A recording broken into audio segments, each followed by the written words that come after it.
Yeah, I mean, we just have to Or else if you want to have it on a.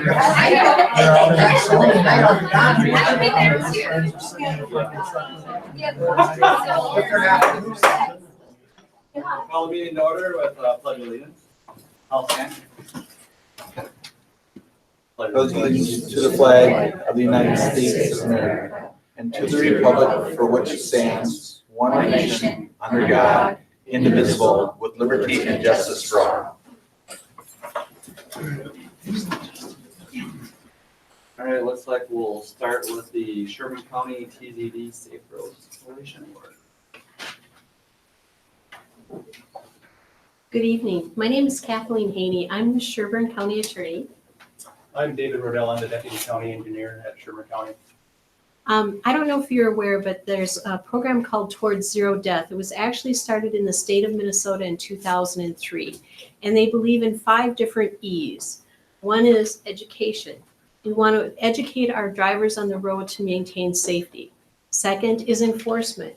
We want to make sure that we're enforcing the law and doing things like saturations for things like speed or distracted driving or seatbelt use. We're also involved with emergency services and the response times to accidents on the roadways. We work in conjunction with, obviously, our county engineer, because obviously we want to have safe roads. And we also have the 5th E, which is everyone. We want to make sure that everybody is aware of what the driving rules are and we have safe streets. Now, as part of the education piece, this last year, the organization decided to do a county-wide contest. And the objective was to have a sign made up to deal with distracting driving. And what we asked were students across the county to get involved with that and submit basically messages on distracted driving.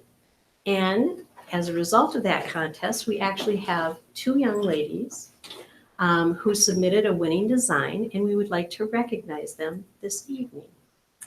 The first young lady is Kennedy Johnson, and the second young lady is Avery Pomerleau. Am I saying that right correctly? Now, what's really neat is that not only we do have certificates for them, not only are we utilizing this in our campaign, but we also purchased their drawing. So, Kennedy, that's your certificate, your check's behind it. And Avery, Thank you very much. and this is really an exciting opportunity for us to have such talent located in Sherburne County. Okay, we're pretending all of Princeton is in Sherburne County. So we're really excited about it. And then Dave's going to talk about what we're actually doing on the sign side. So in the Public Works Department, as Kathleen said, safety of our roads is extremely important to us. And part of the Towards Zero Death initiative is to really work and make sure our roads are safe. And what our Public Works Department has agreed to do, we're going to produce about 12 signs that we'll have in locations around like schools and those kinds of things. In addition to that, I've arranged to actually have 2 signs made for the girls to have as souvenirs. So when we work through the details of the art itself, we'll produce 2 additional signs for them to have as a souvenir to take with them. So congratulations, nice job. Thank you.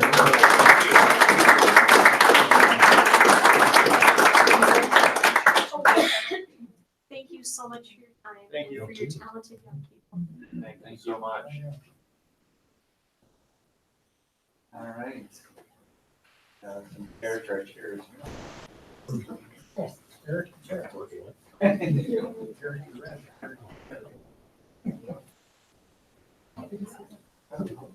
move into math core recognition.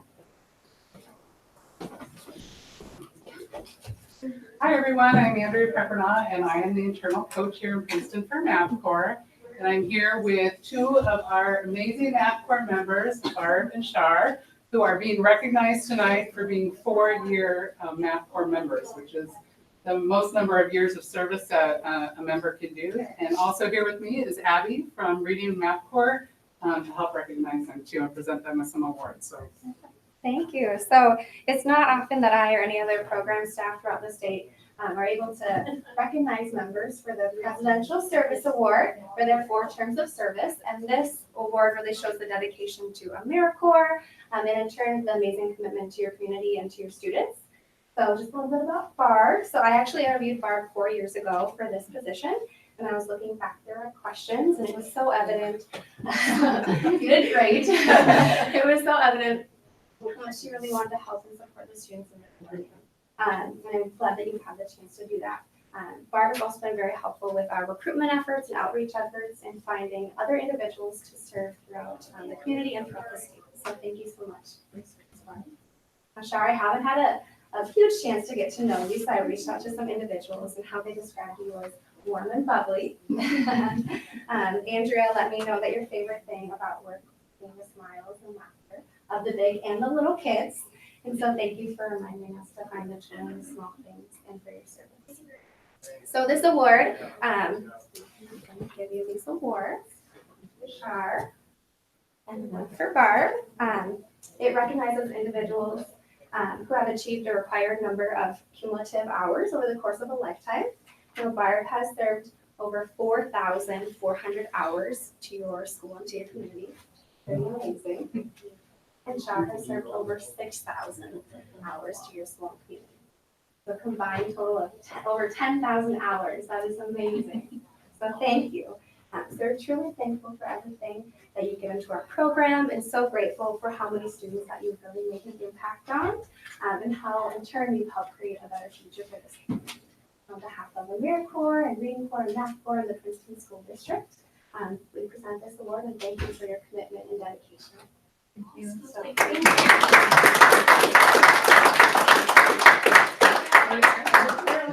Laurels are in the season because. You have a speech for us? you want to say anything? I'm just gonna miss my kids so much. I just really enjoyed this. The first month, I didn't think I was gonna stay, but after I got through the first month, it was all good from there. And tomorrow I'll actually be my last day with my students this year. Kind of sad. And for me, it has been a tremendous joy. Sorry, I'm emotional. I've had both of these two wonderful ladies along my side these last 4 years, and I'm hopefully looking to be a 5th-year member as a returning as a service year member, and in hopes to work with students with math again this coming year. But it's just been a tremendous blessing for my heart and for the kids to see and blossom those their education and their outlook in life. Yes, it's been great. Thank you.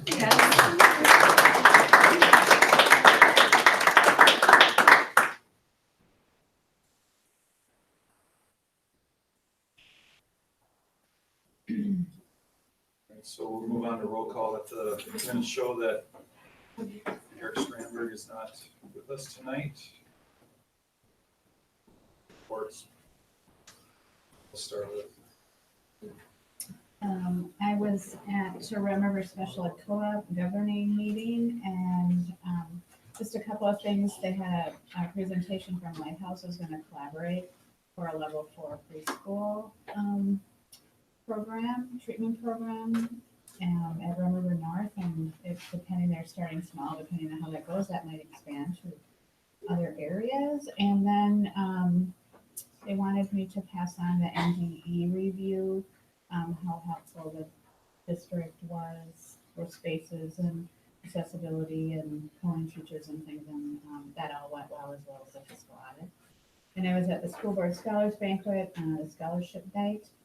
And the C regional meeting is June 12th, which I think is a Wednesday. I cannot go to that. If someone wants to go in my place, or if Diana, you're gonna go, it's in Isanti. Yeah, I probably can. I'll just get details at another time. Okay. Nothing from policy. I attended the school board scholar banquet and then finance for this year. I attended the school board scholar input on that. So, I guess I did too. Sorry. And I attended the school board's call banquet and I did the school board scholar banquet. We had a community ed advisory meeting. And I had to spend almost 2.5 gorgeous hours judging cheerleading this year again, the tryouts.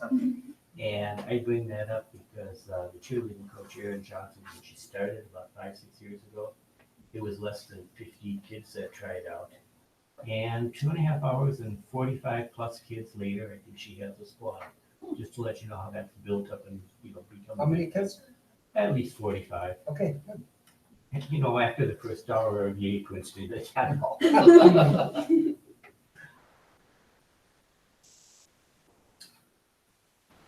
Yes, so this Friday, Student Council is hosting Spring Fling, which is the seniors' last day. So we have shortened hours that day, and then we have a bunch of fun activities planned, like an inflatable and ice cream and a dunk tank, and henna tattoos, and then sort of just a chance for seniors to get to say goodbye to everyone. And that sort of wraps up our year. And then we have all of our new positions decided. So Dominic Navarez will be president again. I'll be school board rep again. Claire Ostrut will be the secretary, and Beth Milam will be the vice president.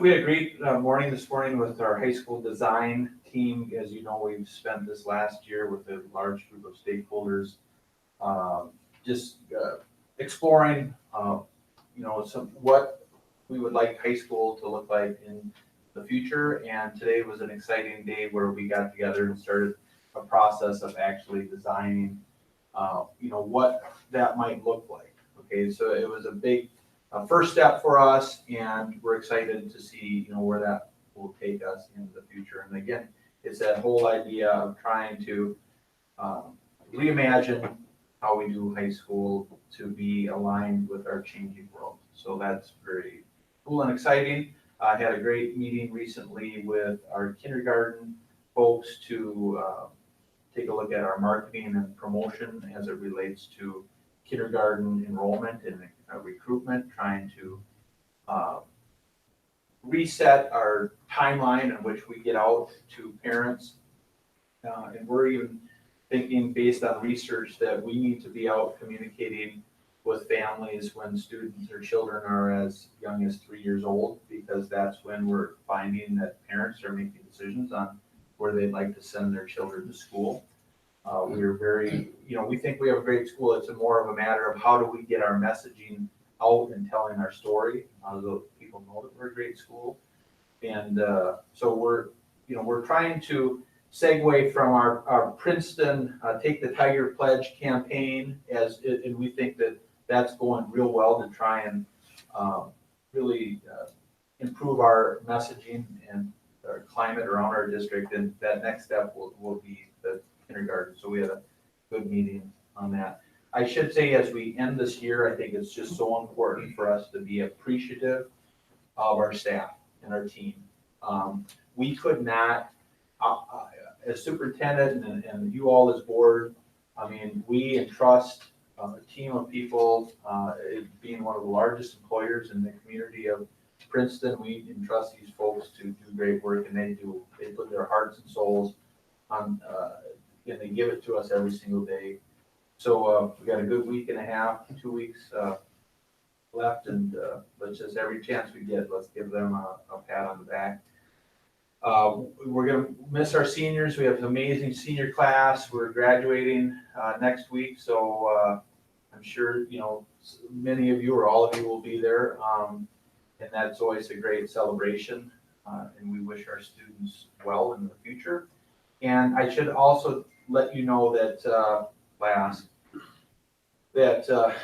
we've been having some discussions with some outside community members on possibility of partnering on a project to build some kind of a structure out on our John Harvey Stadium, where we have football and track and soccer. And as you know, we've had some struggles with concession stands, and some indoor, public restrooms and those kinds of things. There is a desire to, work together, in a partnership between the school and maybe some, private dollars or raised dollars and what that might look like. I want you to know that we're just in some infancy stages of that. You know, and I'll tell you more as I learn more. That's all I think.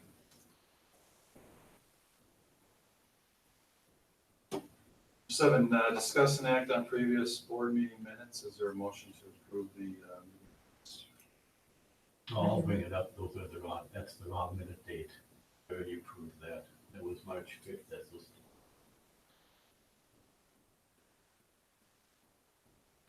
So we don't have our last board minute meeting. Yeah, we have the wrong one. Let's see if it's just the dates. It's wrong. No. It's 2 minutes too. Oh, yeah, provided budget.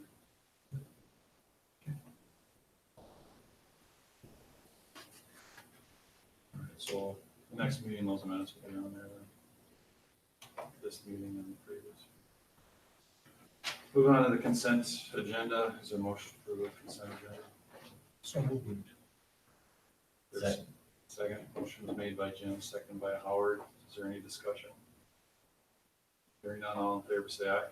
Aye. Opposed? Motion passes. Number 9, action items, second reading of policies. Is there a motion to approve the second readings? So moved. Motion was made by Deb, seconded by Chad. Is there any discussion? Hearing none, all in favor, say aye. Opposed? Hearing none, motion passes. Working into our, or going into our work session, number 10, a school forest update, outdoor classroom.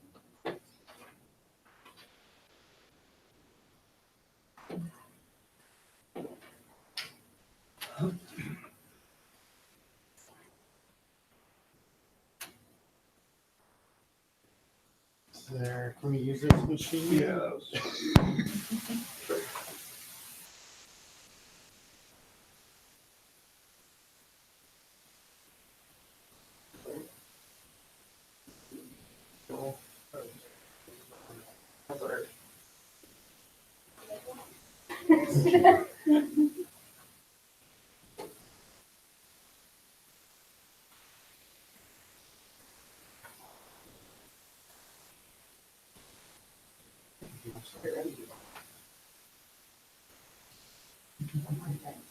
How's everybody doing? Good. But I could. You got a joke? That's very tempting, but I don't want to You got a distract. joke or anything? Nothing that I could say in front of Ellie. Okay, now. You know, I did a video of Ellie way back when. Oh, let's not. Adorable, it was so amazing. There it was. There we go.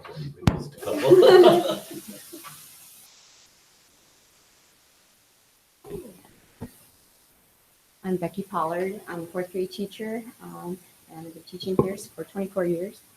And I'm also a site coordinator for the school forest at the elementary school. And this was a year of great improvement for the school forest. We were able to make many improvements to some of the land here. And as you can see from the pictures, we were able to involve many students and community members and teachers. And so I'll just go through a few of the changes that were made this year.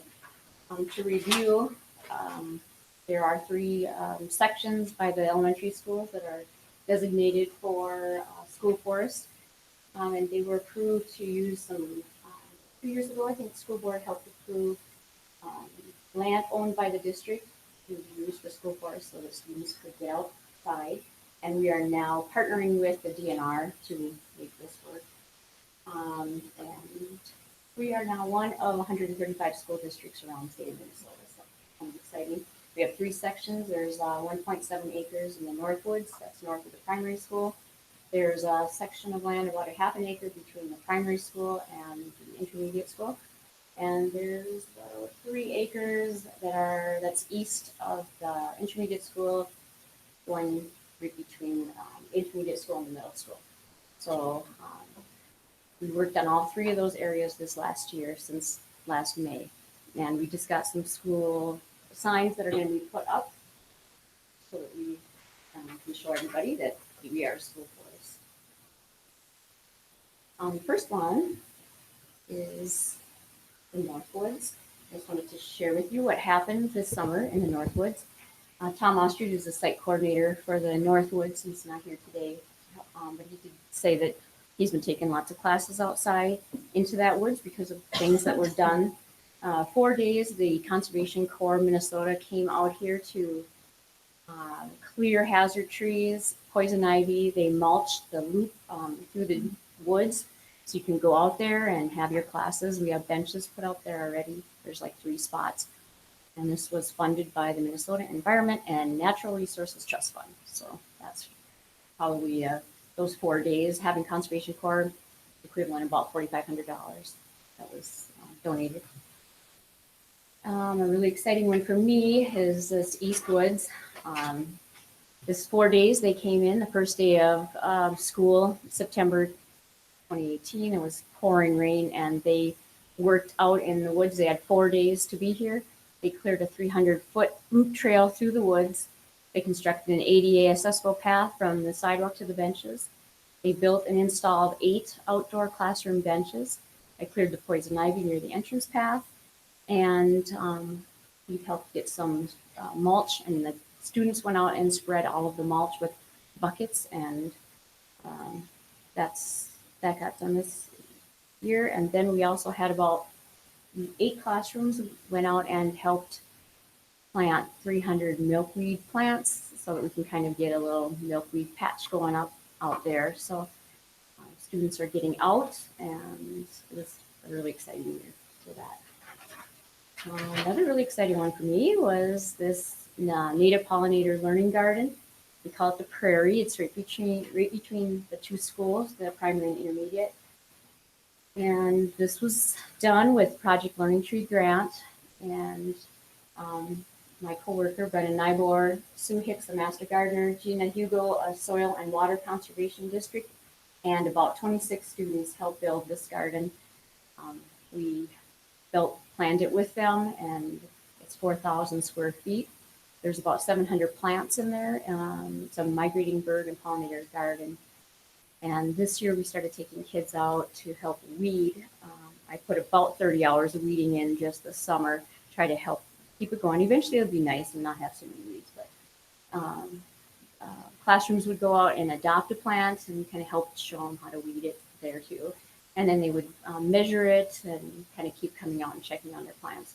And then just in April, we had 2 arbors put in by the Peterson Porcine family. They donated those arbors. So it's very noticeable now. If they didn't notice that was a garden there, they do. A lot of people have asked a lot of questions about it since the arbors went up. And then a few more outdoor education things that happened this year. We continued our partnership with the Sherburne National Wildlife Refuge. And these are some pictures of things we do out there. We try to get every single 4th grader gets to go out there 3 times a year, and 2 of the bus trips are funded by the Friends of the Refuge. So that was happening this year too. And then John, he was able to get special permissions. I'll let you talk a little bit about that. So I been using wildlife cameras just on my own in my own backyard for 2 years now, and we had the opportunity to work with Becky in the school forest. We thought, well, let's put a couple out in our own forest areas that she showed you. And we did. We saw, we still see some things here and there, cats mostly. I've seen some deer and some other things, I think fox. But the opportunity to put them at the refuge was really cool. So we did a special use permit. These are some of the things I didn't even know this little guy existed. I didn't know there was such thing as a green heron until a few weeks ago.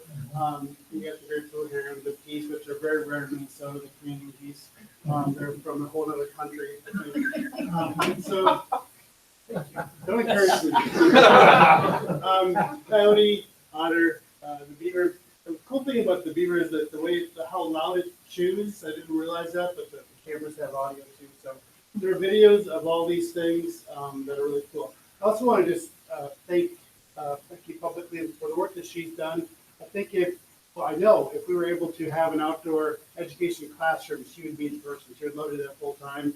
And so if we could park a trailer back there or something and get her going, I mean, she would be out there full time. So we really are benefiting from the work that she's doing. I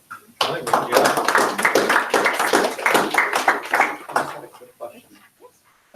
On those cams, or if you, oh, Yeah, so I am not on Facebook, but we do have the links that we share on Facebook, YouTube. We share with all families as well. I can hook you up with those, Ben, and get those. We do the weekly update. I include each week we do a new video. So yeah, a lot of fun. You know, I have the picnic table's been out in that area always, or is that new? That was the very first thing we put out there. Let's start going I've outside. noticed that people have been, spending more time out there, and we just had a meeting out there the other day. I mean, that's one of my favorite spots. Been hanging out there a lot. It was slow growing, and now we just built a lot was built this summer, so I wanted to share. Thank you very much.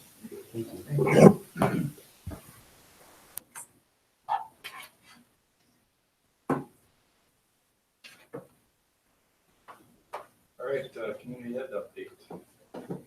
Brian. Reconnect.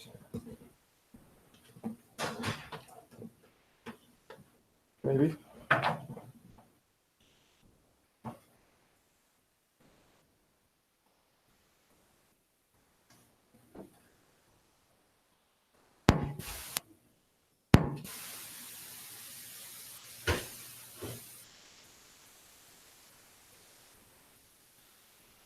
All right, I'm Ryan Fay. I'm with Community Education. I'm the Recreation and Enrichment Coordinator there. And I also work with a lot of facilities throughout the district here. So I just want to come tonight and share with you guys a little bit about who we are and what we do over here at Community Ed. Community Ed is actually located right at this building, for those of you who don't know that, right on the other side. But just some of the things that we do at Community Ed here, kind of who do we serve here? We provide youth and adult programming to over 4,500 different users throughout 450 different programs throughout the year. Some of those different programmings include recreation, enrichment, Tiger Club, adults with disabilities, adult basic education, driver's education, aquatics, early childhood family education, hand-in-hand preschool, and then we newly added our advanced academic academy this last summer. So between that, that's a lot of different programming in our department there. We mail out 3 different catalogs that go out to over 16,000 homes. We have our summer catalog that actually just went out. We have a fall catalog and then a winter spring catalog as well. So each of those get printed out to over 16,000 homes each year. We collaborate with over 45 different businesses through programming and advertising throughout the year. Whether that's they're offering programs through us or they're advertising their own through our publications or catalogs. For school district buildings, for the facility use part, we rent out to 30 plus different entities throughout the year, and then total usage, roughly over 3,000 hours of use time through rentals throughout the year there. And that's through all of our school buildings, primary, intermediate, middle school, and high school there. Those are our main 4 buildings, but we do work with the student services for small amounts of rentals as well. And then Community Ed, for our participants, we offer fee-based assistance and scholarship applications that are available through a free and reduced scholarship programs through the schools as well. So everybody has access to those, and it's based on an application to the state. So we have opportunities for reduced pricing. Some of our programming that we have, this is what you'll see here will be winter and spring. Then I have a couple things that we have currently going into our summer catalog. But some of our programming through our recreation for winter, spring alone for that catalog, we have 105 different program offerings just in the recreation alone. That's for youth and adult. And some of our bigger programming, our Tiger archery program that over the last 5 years has grown immensely and is now in our schools, and that had 69. Our youth wrestling program, 95 kids. That's pre-K through 6th grade.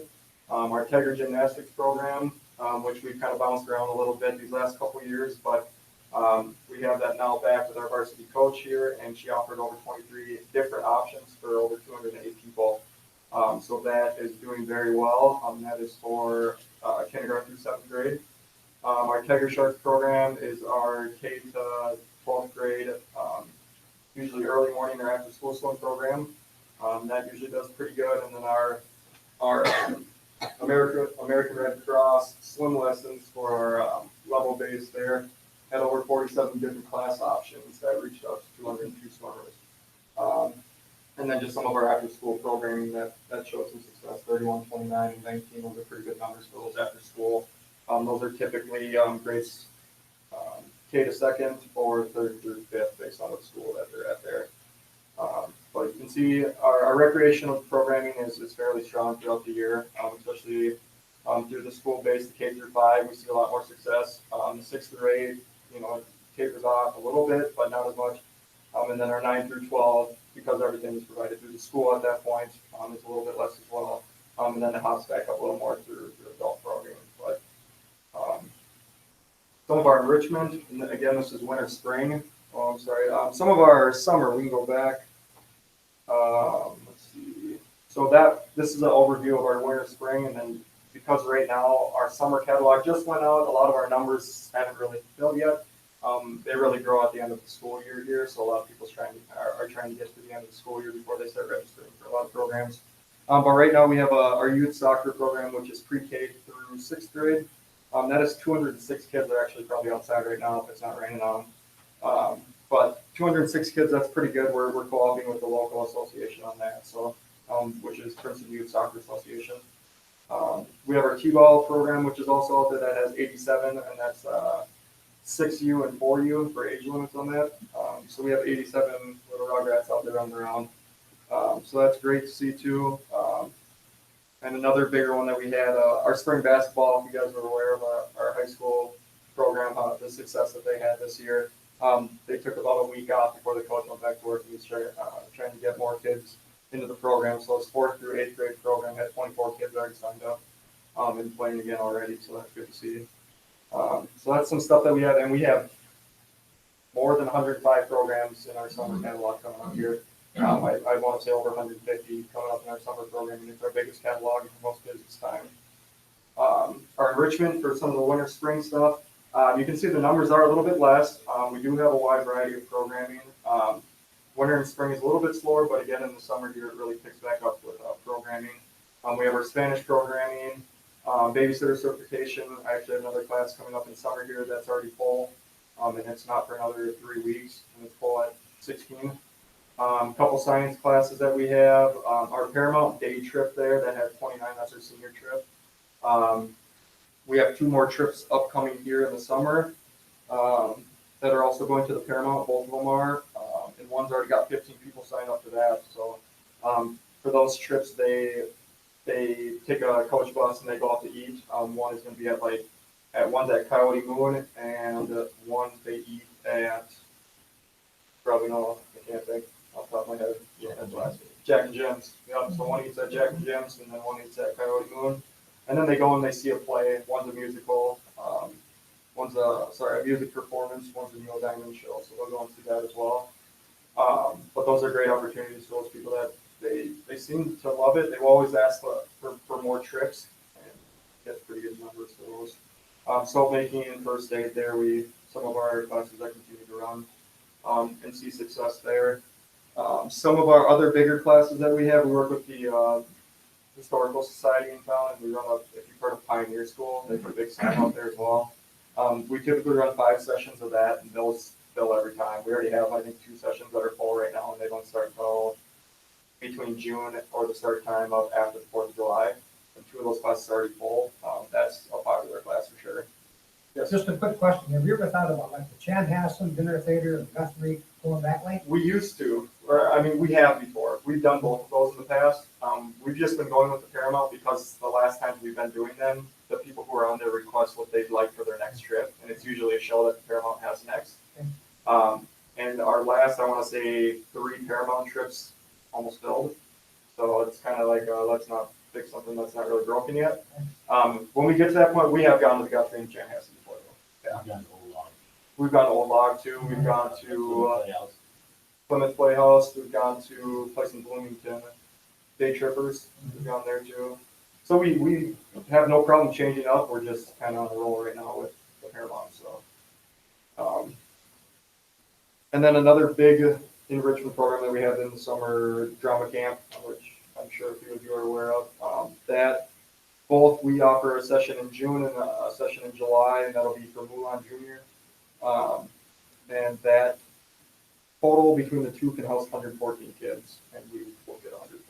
So, and they do 2 shows of that, so that's great. We have some computer programming coming up. We have horseback riding camps, and some STEM offerings as well. So. Plenty of offerings coming up here. Again, things take off once school ends, so we're patiently waiting. Some facility use, as I also work with that there, and we handle that with community education. Just some things that happened through basically from December through now. We work with Beyond Sports Taekwondo. They host they call it their Fall Brawl, it's a Taekwondo event. Crystal Cabinets, they had their staff Christmas party in our primary building. That they've been doing for a couple years, and that houses a lot of people. They bring in a lot of stuff for that. Some of our local associations, PYBA, Archery, JO, and Youth Wrestling, they host their tournaments in our buildings. Those are all fairly large events as well. Just for Kicks, I know they run, I want to say up to 4 different shows at our high school, and they use our new gym there. Probably not new anymore, but our newish gym. They use that, and then they use the intermediate for practices year round. Boys and Girl Scouts, we get quite a few different groups from here to Zimmerman that use the space, but they have their Pinewood Derby over at the primary as well. We have the Business Expo here in April, and then we have a couple ballet performances that also use both the PAC and the high school. So we have, and then this last weekend, actually, we just had the Relight the Life here as well, because it was so warm outside and nice that they had to move inside to avoid the winter. So a lot of different people in the community are using our buildings, so it's good to be able to offer that and work with them on that. And then just some trends for the last slide here. In our catalog, we made a change, just a very simple change of our ordering in our catalog. We put what used to be all of our early childhood and aquatics and recreation first, because that's just how we did it. We said, hey, let's put our things that have been somewhat less enrollment, more struggling, I guess. So we threw our adult enrichment, and then our enrichment, and then our driver's ed, and switched up the order of our catalog. And the first catalog that we did that saw over a 50% increase in just our enrichment programming alone. And our overall numbers since we've done that have greatly increased through our enrichment programming. So just an easy change like that we didn't really think of until we went to a meeting and somebody proposed it. Like, it's kind of like that shopping thing where they put everything you want in the back. You go through every other aisle and buy everything else first, because our recreation and everything, and aquatics, those type of programs, people will register for those anyways. So we want to make sure they see everything else in front of it first. Competitive sports, moving towards associations, which I'm sure you guys are aware of. Affordability continues to be our main focus there through our scholarships, and being able to, we do set up payment plans, and we work with families to make sure that we can offer as much programming as possible to as many people as possible. If you guys have any questions, that's kind of what we do and why we do it. You're switching the driver's ed? We are. Right now, yes, we're making the transfer over to Reckless Driving Academy. Great name, I know. It's spelled different. You gotta look for the spelling first. I know. Rex. It's Rex. Don't wreck as much. Academy. Yes, they are out of Becker. We were recently working with Wheel Driving Academy out of St. Cloud, but they are no longer in business. So we are making the transfer over right now, transferring all the current drives over. The transition's actually been really, really smooth, which we know it could also not be. So we're very thankful for the people that are working with Reckless. They're taking over all of our 4 classes that we have scheduled this summer. They're rehiring they're trying to rehire all of our drivers and current in-class instructors. So that's great that they're willing to work with us on that. So everything, knock on wood here, is hopefully gonna transfer over smoothly as is, so the public they won't know anything but a name change. They'll be working with the same drivers, they'll be working with the same instructors. Basically, because it's state regulated criteria, the same criteria, different name, and actually a lower price. The price is actually $40 cheaper, so. Will that be communicated just so a lot of parents and a lot of people that are going to be using That it? we've emailed out. I know Wheels Driving Academy has agreed to send a communication out. I know Reckless already has contact information for those people who are still in drives. They're also communicating as well. We've had quite a few people call us as well. All of our class information online has been updated with their information. Yeah, we've sent out their contact information, their address, their name, their descriptions, their phone number. So all that's already been communicated out to everybody who's signed up for current classes. I think the brochure is fabulous. Every single time I sit down with it, I look at it every time. Good job. We want to keep Jill. Jill Andy is our publicist. She is great to work with.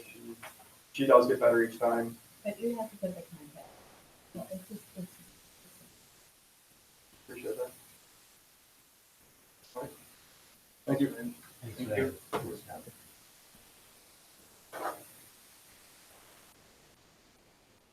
Moving into C here. Just get good budget and staff development. All right, so tonight we have, our full budget is here.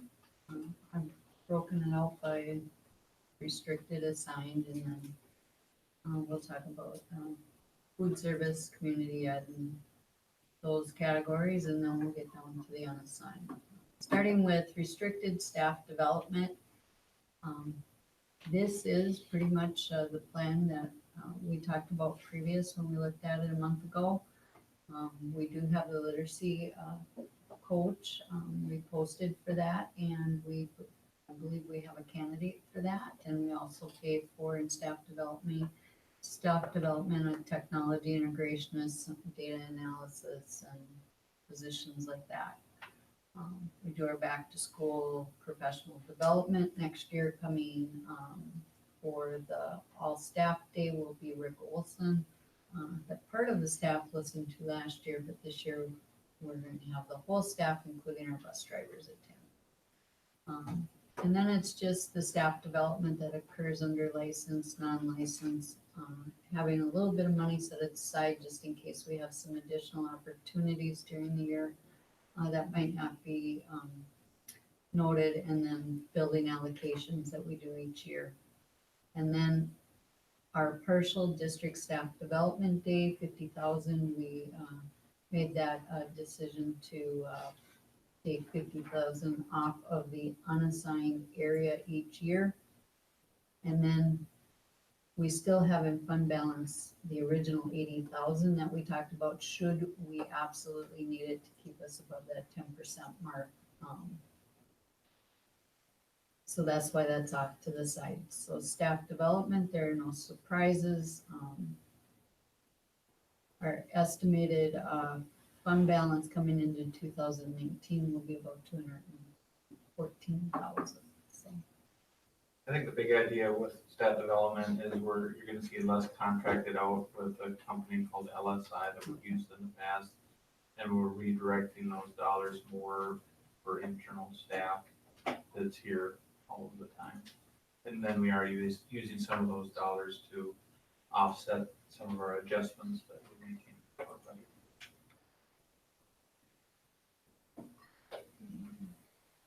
capital planning is our next restricted category.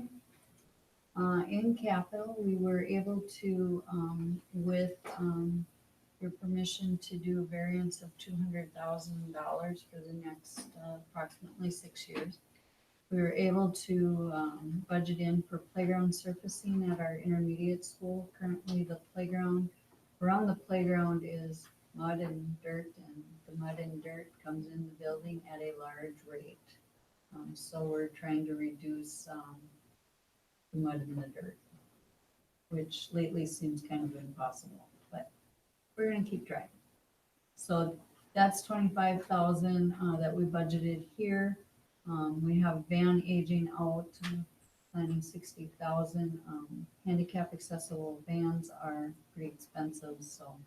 And we own currently, I believe it's 8 district vans. We are planning to go down to 6 because we will get to a couple of years where 2 vans will be needed to be purchased. And to take that load off the district, we've asked Palmer to purchase and run those vans, so. That's just one van, the 60,000. She has 1 van. Yeah, it is. Oh, it's still not cheap, is it? Yeah, we use state bid, right? Yes, yes. Yeah, that includes all the handicap pieces to it. Bus cameras. We just have a standing line item here just in case we need to. How many cameras does 5,000 purchase? One? No, about 3. 3? Well, we don't pay the full amount. We Wow. share that cost with Palmer. Buildings and grounds, we typically have our budget about 20,000. We moved that to 25. We have some purchases we need to do in buildings and grounds for equipment over the next few years. Technology, the plan there is pretty much what it has been. Other than the copiers, we added 5,000. We're going to bring on 3 rented copiers through the state bid this next year. We're moving toward that. We're maintaining them at the district level, and we're leasing / or renting them through the state bid. They call it renting. If you do it through a company, they call it leasing. So we're moving forward with moving 3 more copiers into that realm. And then we'll still have about, I think there's 5 left yet that are still copiers that we purchased. We'll run those until they don't run anymore. We also have the software that we moved from the unassigned area into capital, as it's a legal expenditure in capital, to take some stress off of the unassigned area. And then the typical furniture, fixtures, and equipment for the buildings at 150,000 to be divided out by student. And then the district-wide emergency ended up being what was left. So, any questions, concerns? I just had a question on the leasing, on the copiers like that. Do we look, because I know there's so many people that are in that business to leasing. Are we having the right practice as far as making sure we're giving the? Yes, when we did the actual lease agreement, the original one, actually we did it twice. We went out for quotes to look at the different various companies. And this last one is actually coming off the state bid. The state actually goes out and does all that work for you. And then whoever gets the bid from the state, which was the same pricing a year later as what we had on the lease cost. So we decided to go with the state because we had some maneuverability, flexibility. We now with the leased copiers, we had 5 years. You're 5 years with the same copier. With the state, if the copier, let's say that you purchased for, I don't know, community ed as an example, let's say 2 years down the road, it wasn't handling whatever we were doing down in community ed, we could change out that copier to a different model without breaking the lease, where you can do it in the lease world, but it is exceedingly difficult. So. Definitely an area over time, I think we need to reduce. I think as we move, continue, we'll be asking questions, how do we decrease paper use, and decrease copies? It's one of the most expensive things that we do here, and it doesn't directly impact students in the classroom in terms of teachers and class size. And with our devices, we should be able to move in that direction, and it will be a focus. That's And with that, Ben's comment, we are not planning on replacing every copier currently that we own with a lease copier or rented copiers. We're reducing down as we go. But we're gonna run until they don't run anymore, I guess. Long-term facility maintenance.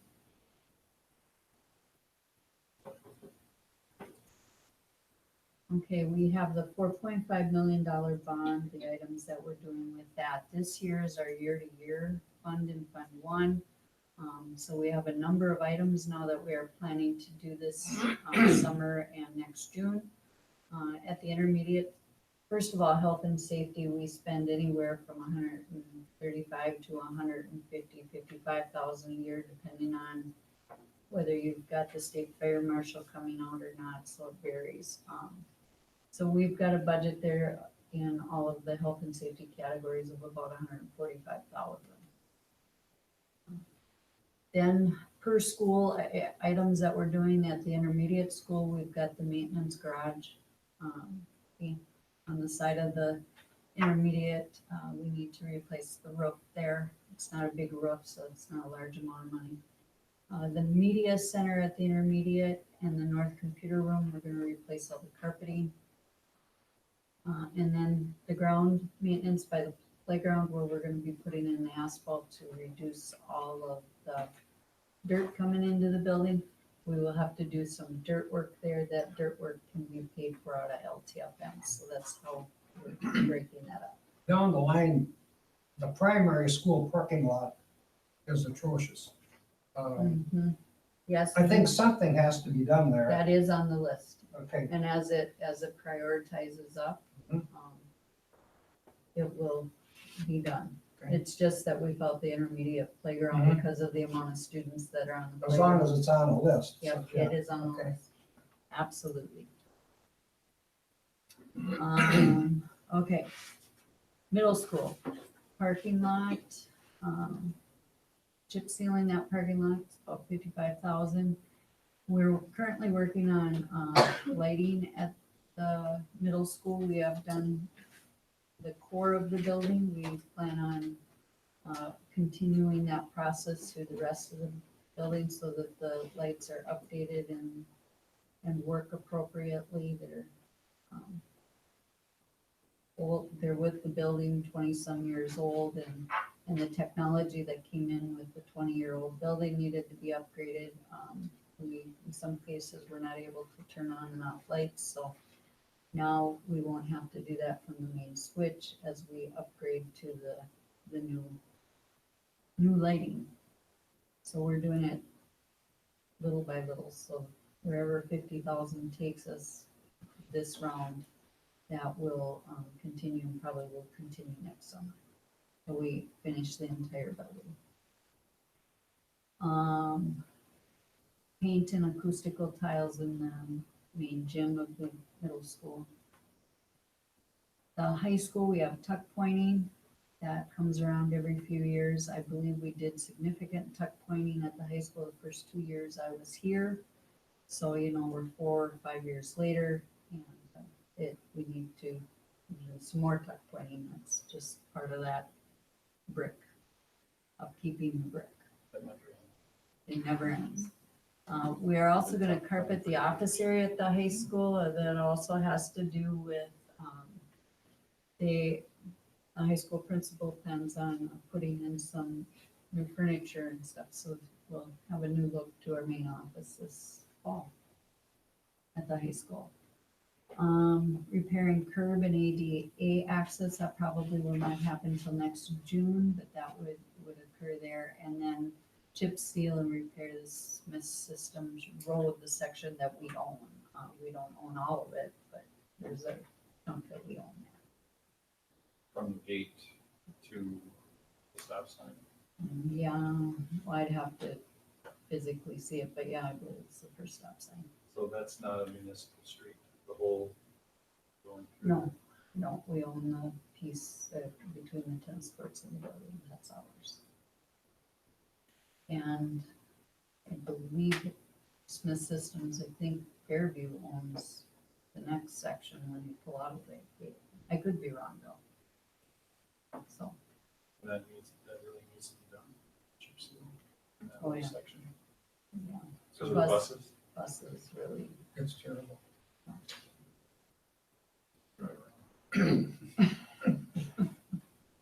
Um, Painting the accent border here at the family center.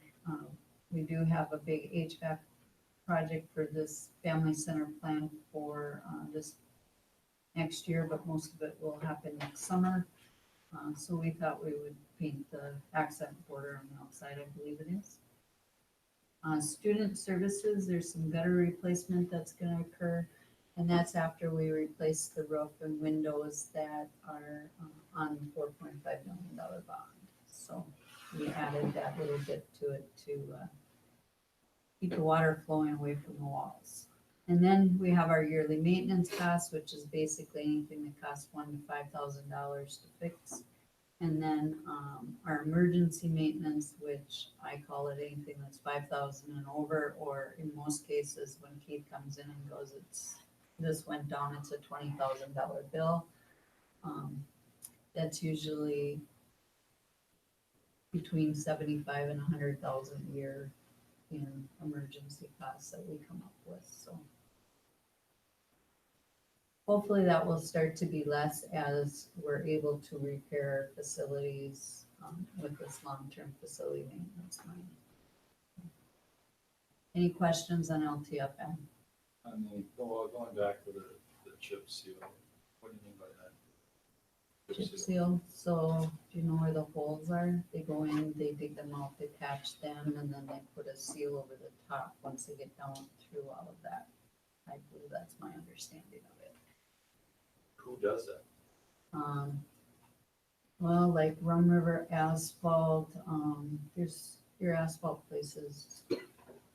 I forget the name, name of the company that we had quoted, but On that little section, there's $40,000 worth. it's not a cheap event. We're doing it at our local church. We're all joking.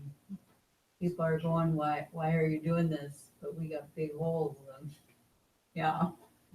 Well, here's we don't approve the budget until June? June 4th. The June meeting, so we can research that a little bit more. Our parking lots have been and these spaces have been on our long-term facility maintenance plan for years, since I've been here. So, Well, I'm we're just finally comparing the getting middle to- school parking lot, which is getting chip sealed, and this little section of road, and parking lot is a lot more surface area, and it's only.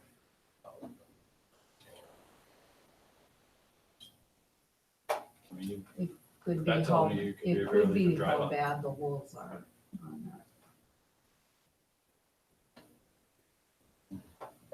But I can have Keith give us a response. Yeah, I think that, let's get some answers to that question.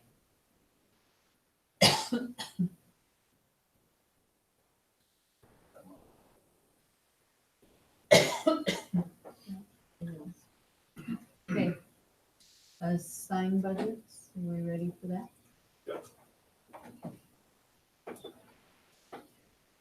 QComp, this is our plan that we work with our teaching staff, and it's relatively the same as all the previous years. So there's not much new to report there. Program initiatives, if you recall, we talked about using program initiatives to buy hire a online coordinator for students, the student services area where we're providing online services. And also a para, but at this point, it doesn't look like we will be needing the para, at least to start with, so we're gonna hold on that. And then, of course, the Spanish materials that we need for the startup for the intermediate schools, grade 4. So, The online additional staffing, that would be in the high school for the online courses? That would be for the entire online program, so it would include some of the online, I mean, we've got it happening both at our high school and Okay, in. so that's a licensed staff person? That person is licensed, yes, we require. It's It's gonna, required, it's gonna be a coordinator of our online academy. okay. You know, and it goes, we just feel like, we need to greatly improve that program and the quality of the experience, the curriculum and instruction and everything around it. And, as when we entered that, venture, we didn't necessarily assign a person that was really gonna, invest a lot of time into overseeing that. And if we're gonna continue to do it, I think we feel like it's an ethical thing that we need to do it right, therefore we need to invest in it. Did you say we're bringing in students from other districts because of this? Yeah, we are, and we do really feel that, we will get a return on our investment. We are increasing our, enrollment in that program. And, we have not, done any advertising. And, yeah, that's where we're seeing our greatest number of increased students are from outside of our district. And that's really the intent. Mhm. You know, we really have little desire to take away from our own students at Princeton High School to enter into the online academy, other than if the online academy can offer opportunities for them that they otherwise won't be able to get at the high school. So that really won't affect the staffing levels at the high school and. No, as a matter of fact, the way, some of the things that we've done has increased it, and the fact where we made a procedure, in our new procedure, that students could not take an online academy class if that course was being offered at Princeton High School. And I think that's gonna be a huge benefit to us. So I think, and it hadn't been that way before.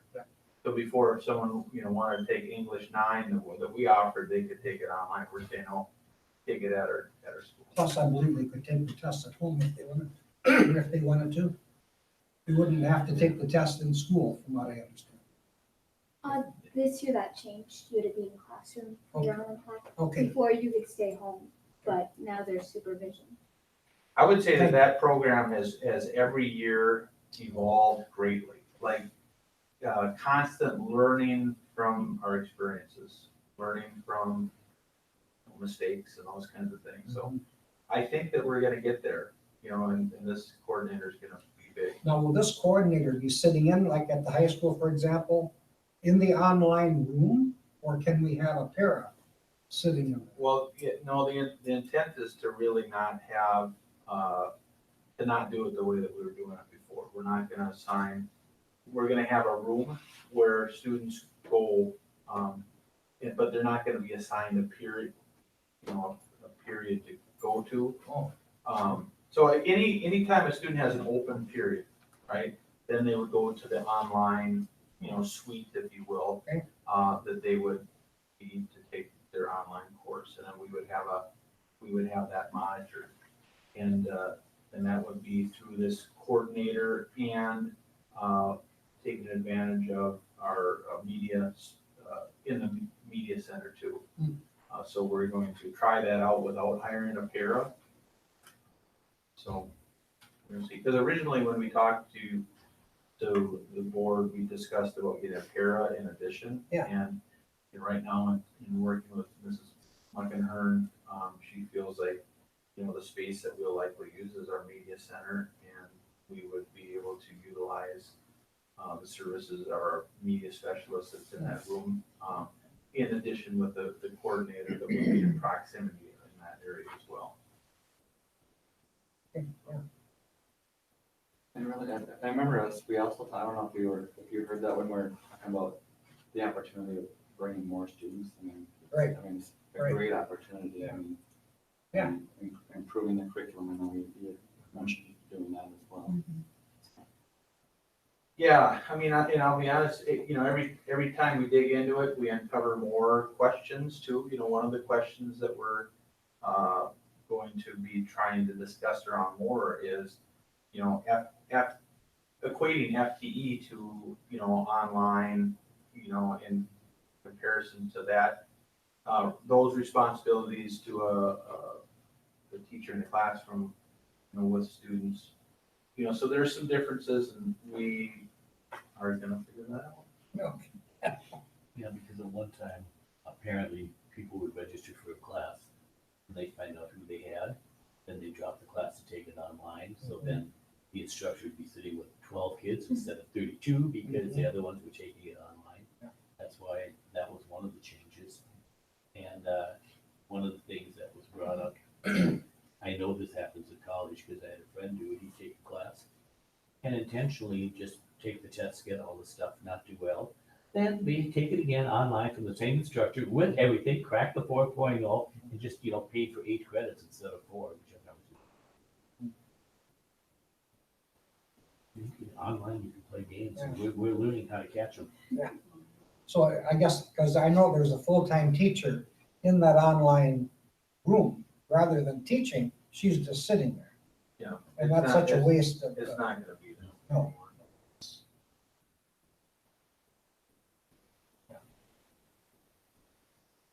Well, Chad brought up the question, and then we'll follow up, is there any way we can keep track of the online, how many of the people who are online are not within the boundaries of our district? Yeah, I think that'd be pretty easy for us to get the answer to that question. So, Emily, as she's responsible for our Mars coordinating, she'd be able to get that to us.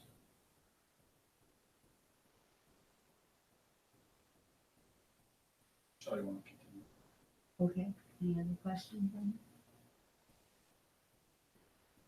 All right, technology assigned.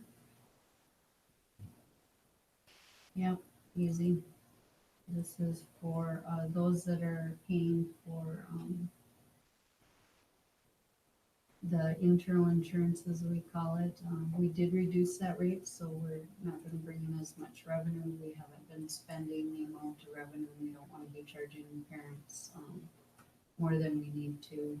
And then we're also buying for the Chromebooks cases, so that hopefully will help extend the life of those and maintain them as kids drop them, or actually, I can't say it's just kids. Michelle does that too, so anytime you have a case, it helps.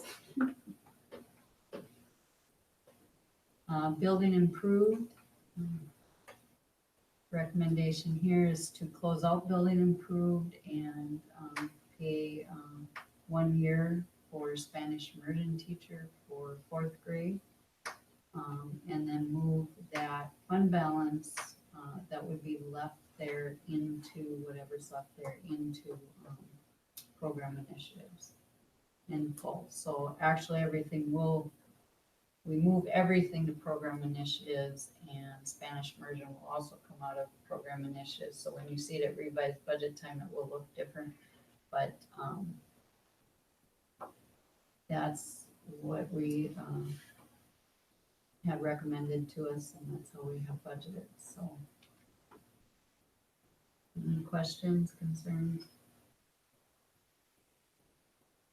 Okay, food service budget. That's just a one line on the original budget. The one thing with technology, we figured out we can do this so it makes sense as we go along.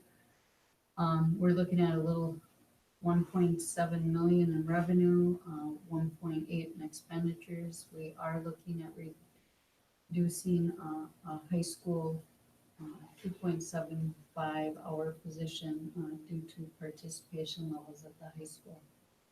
So, and we're studying and making sure that we're doing everything that we can possibly do to bring this fund in and positive as we go along. And raising a nickel, right? We're raising the nickel, yes. Is there an estimated revenue on there?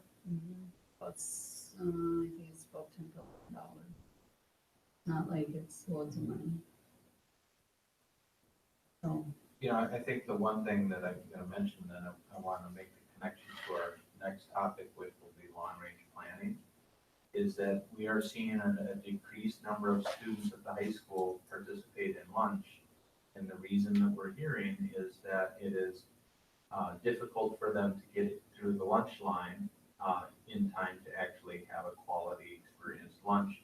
And also, in addition to that, places, adequate seating and places to sit. And we have, if you're at lunch, you'll see that we have tables spread out through the hallways. Every which way. We have folks eating in the library. And it isn't necessarily an environment that is people wanting their lunch. And by the time they get through, they don't have time to eat. And I think And that by environment, he means the physical environment, not the food. well, yeah, I think, and I don't know, maybe you can speak to that. Yeah, I mean, I think it's definitely been a change, because I know my freshman year, lunches went a little bit differently, and you had to eat in the lunchroom, like that's where everyone was, and it was broken up a little bit differently. And then now there's just a lot of different lines too.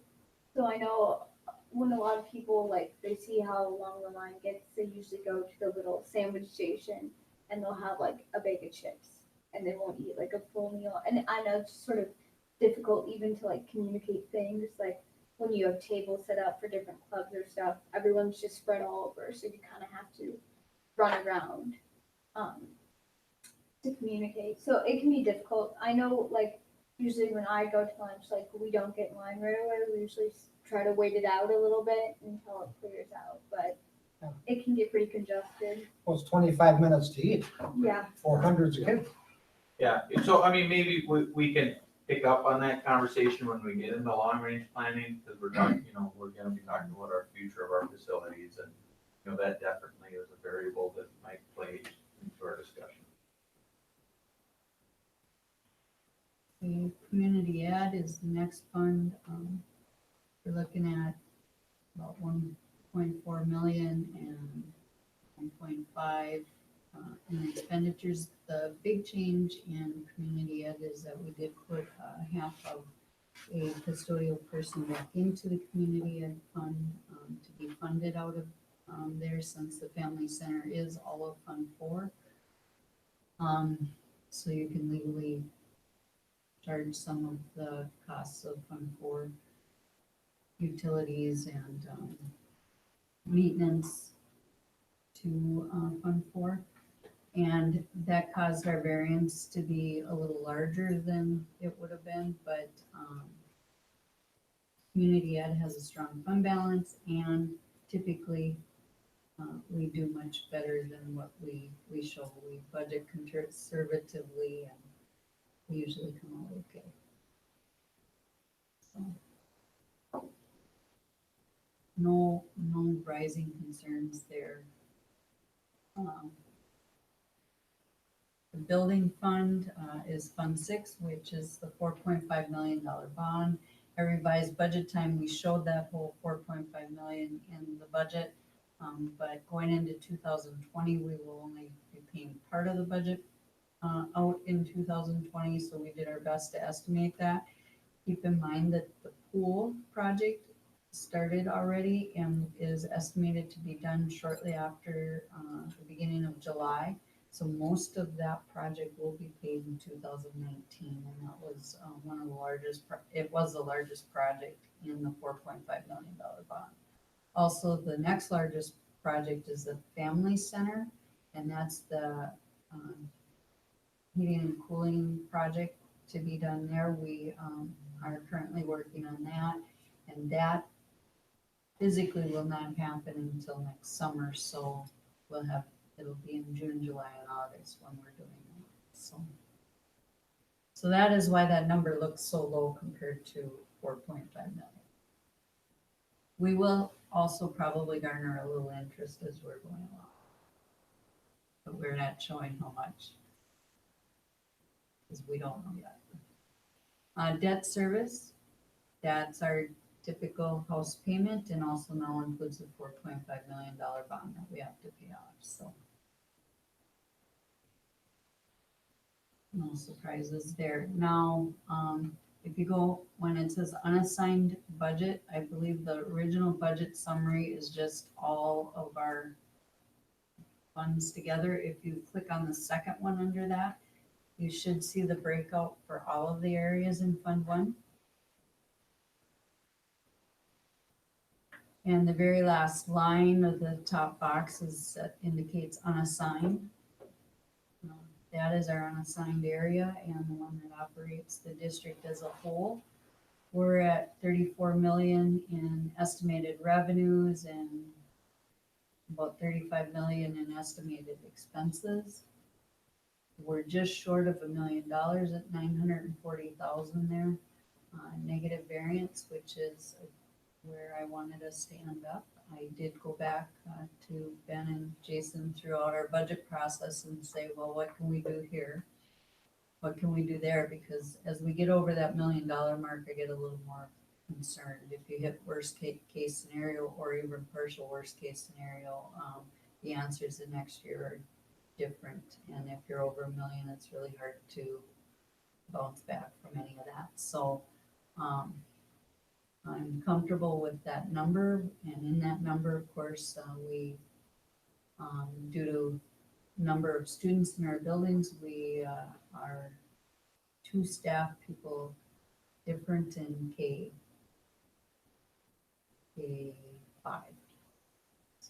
We didn't staff them in K5. And then currently we are holding off on hiring 1 kindergarten teacher.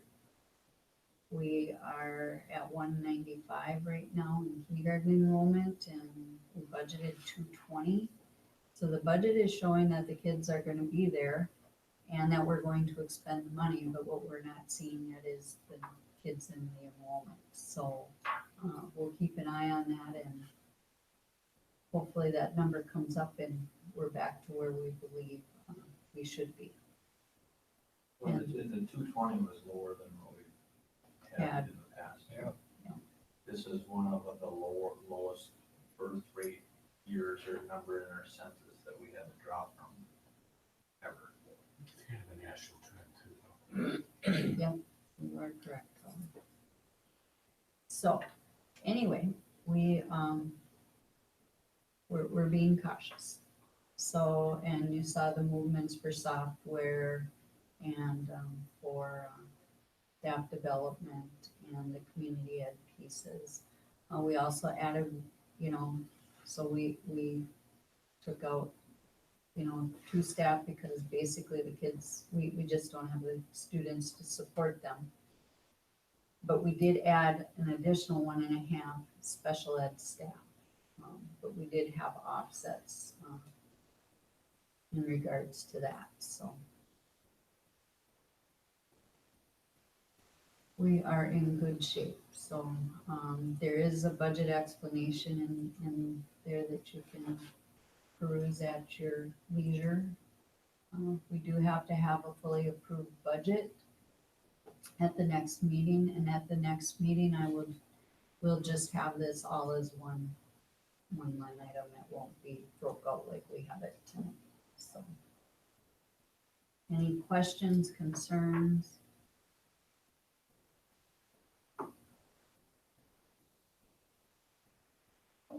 All right.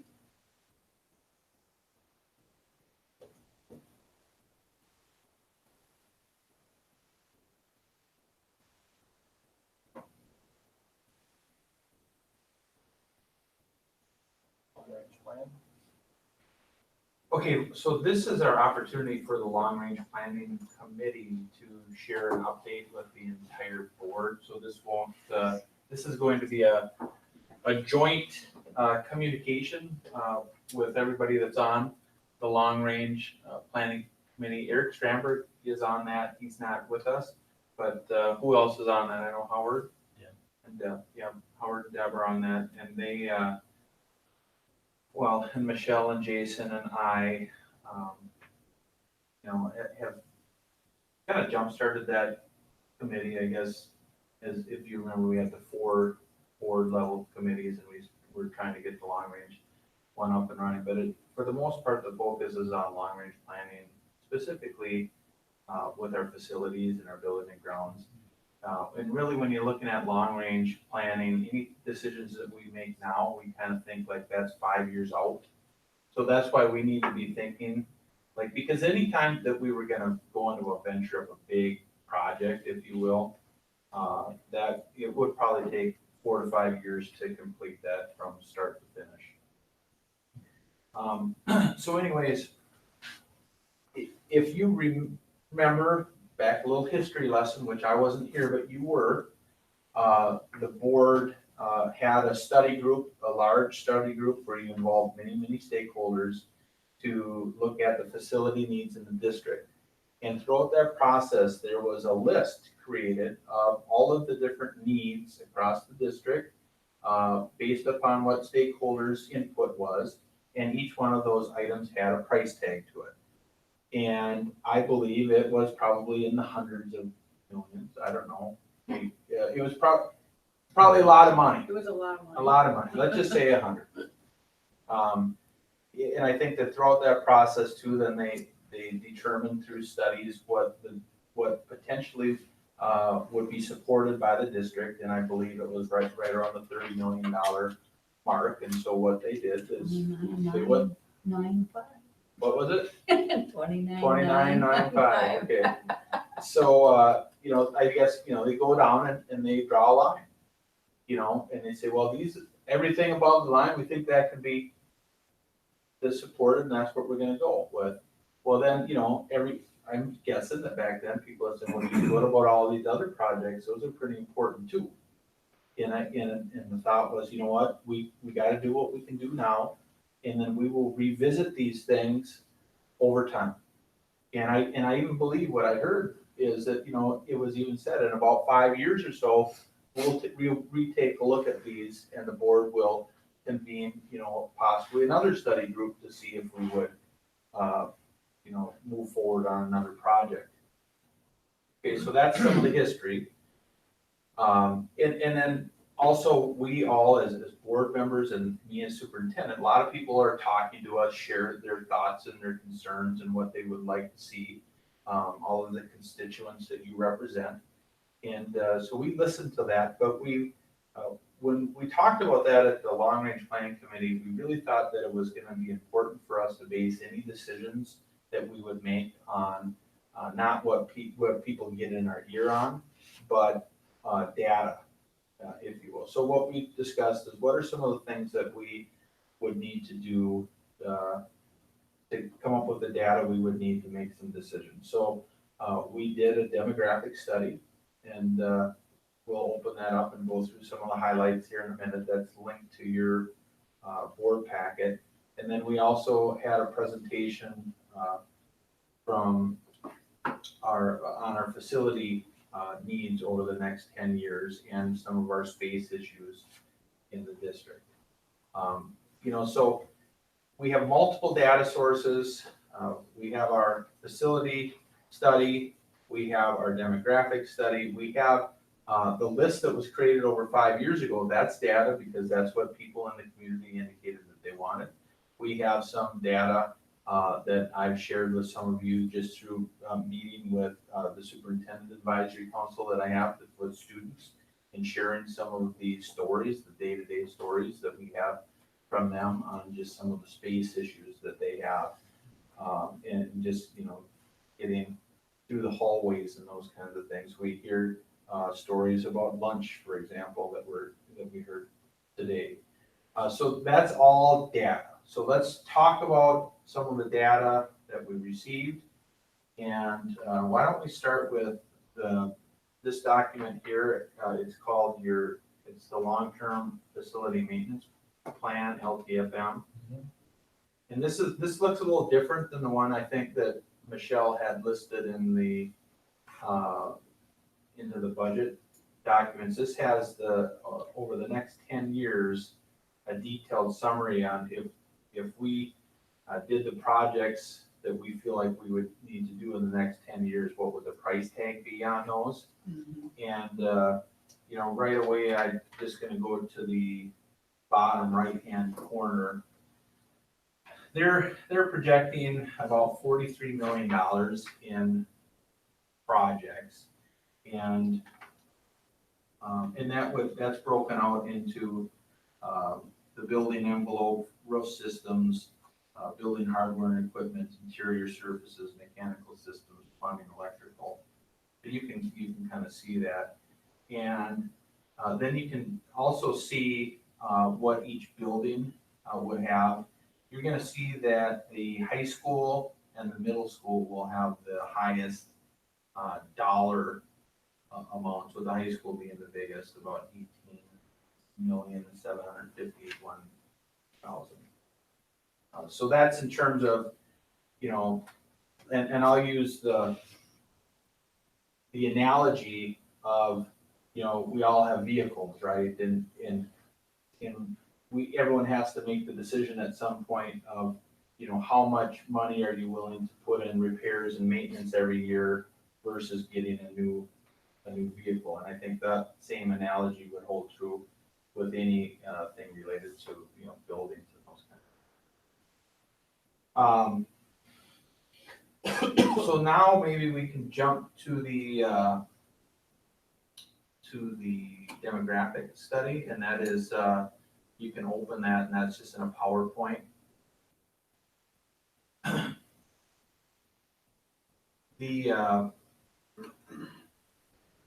If you dig into this, you're gonna see that over time, they're projecting anyways that we're going to continue to stay somewhat stable.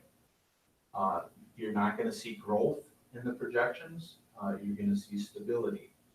But one of the things that is very interesting to look at, actually, if you look at this piece here, this is just super interesting.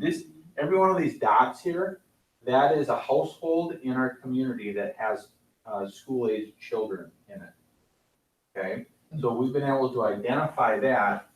And then what we've been able to identify too, as I go down, is the resident birth rates in our district. So I'm gonna ask you to go down to, it's called map number 2. Looks like this. Okay, this is this shows you where we're having our greatest growth in our district. And you're going to see that in the city limits of Princeton, you're going to see a decline in one area or precinct of 57% of birth rates, and this is from 10 years ago. So over the last 10 years, a decline in birth rates, the number of children being birthed. But you're also going to see in some other areas, specifically some of the areas in the yellow, we see a slight increase. And you're gonna see one area where there's a 0% decrease, and down lower, you're gonna see less. So we're seeing less in the city limits. I did share this information with the city council's economic planning committee. Yep. And I just thought that was really going to be a point of information that they would want to consider, that the highest decline in births are happening in the city limits, and which, one could infer that we are having less younger family of childbirthing ages move into the city limits, and most of those folks are moving, outside of the city. And that was interesting to them, and, they were asking questions like, what are some things that, we need to think about in terms of the quality of life to attract, families to want to live in our city. So, who knows where that conversation will go. We do have, on table 3, it just is some historical enrollment. What are the flags? That actually is where each of our buildings are located. Oh. Yeah. So I'm gonna go down. Well, and I'm not gonna go through it, but you can take a look at where, where we are compared to the other school districts. It does have some information in here on open enrolled students. It shows the number of our students that are going to other districts. I'm actually on page 8 right now. You're going to see that we have 639 resident students open enrolled into another school district. approximately 75% of those are going into the Elk River district, specifically Zimmerman schools likely. I'm gonna reference up to this, the very first table. If you take a look at the number of dots that we have down in this area, that is one of the challenges that we need to discuss around in terms of the fact that we, a large portion of our new homes are literally closer to Zimmerman than they are our own. Did we ever get an answer, because I asked the question, technically they are residents of our district. Question I asked, they never were in our district because the family, the kids were enrolled in Elk River. They may have moved into the Princeton district, but the kids remained in Elk River. So technically they're ours, but they have never set foot in one of our buildings because they've always been there. And I guess my concern is we tend to sometimes be beating ourselves over the head saying, why can't we keep the kids? Well, we never had them. They're being kept where they are. And do we have any stats or any numbers on that? We actually don't. And I struggle to figure out how to do that, how to figure out people that are living, other than going to their home and asking them. I know you moved to town, where your kid's going to Elk River beforehand. So no, we don't have that information. Because, if don't we do a follow-up with something when someone leaves, or they open enroll again, don't we ask why? I know sometimes we don't get an answer, but don't we do some type of a bureaucratic follow-up to find out why they left or if they left? Because I know we try to track down high school kids when they leave, and we got, for years we were hearing we lose all these high school kids. Then all of a sudden miraculously was, we really didn't lose them, we were just counting them differently or whatever, and that took years to find out. Because Deb and I talked, and we talked about kids in our neighborhood and stuff. And I have the family that has 4 kids. Both parents are alumni and employees of the Elk River District. Grandparents live there. Those kids will never set foot in our district. Have we ever done an analysis of what we think our strengths are and what our weaknesses are, and taken a look at where we think we are as far as curriculum, as far as extras? Have we ever looked at that? Well, see, that's my point, I Jim. think No, I'm just saying, I'm sure we have, I just don't. Pardon? I think it's more convenient. See, Jim, that's my point. I don't think Because it's. we're looking at why aren't we keeping them here when we've never had them here? And there's no intention of them ever being here. The family decides they were living in Zimmerman. They move into one of the new homes in the Livonia or even Southern Baldwin, basically Livonia Township, which we split the district, and they'll live there and they'll be part, they're 3 miles across the line. They'll keep their kids in Elk River. Yeah.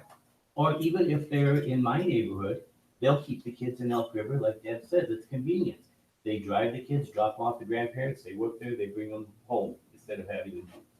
Yeah, I think there's a lot of different factors, Yeah. and, See, I just don't want ourselves beating us over the head saying we're doing something wrong because we've lost these kids when we have never had these kids to lose. Well, I'm just thinking like for long-range planning, have we ever looked at our district as far as what we offer, how we're offering it?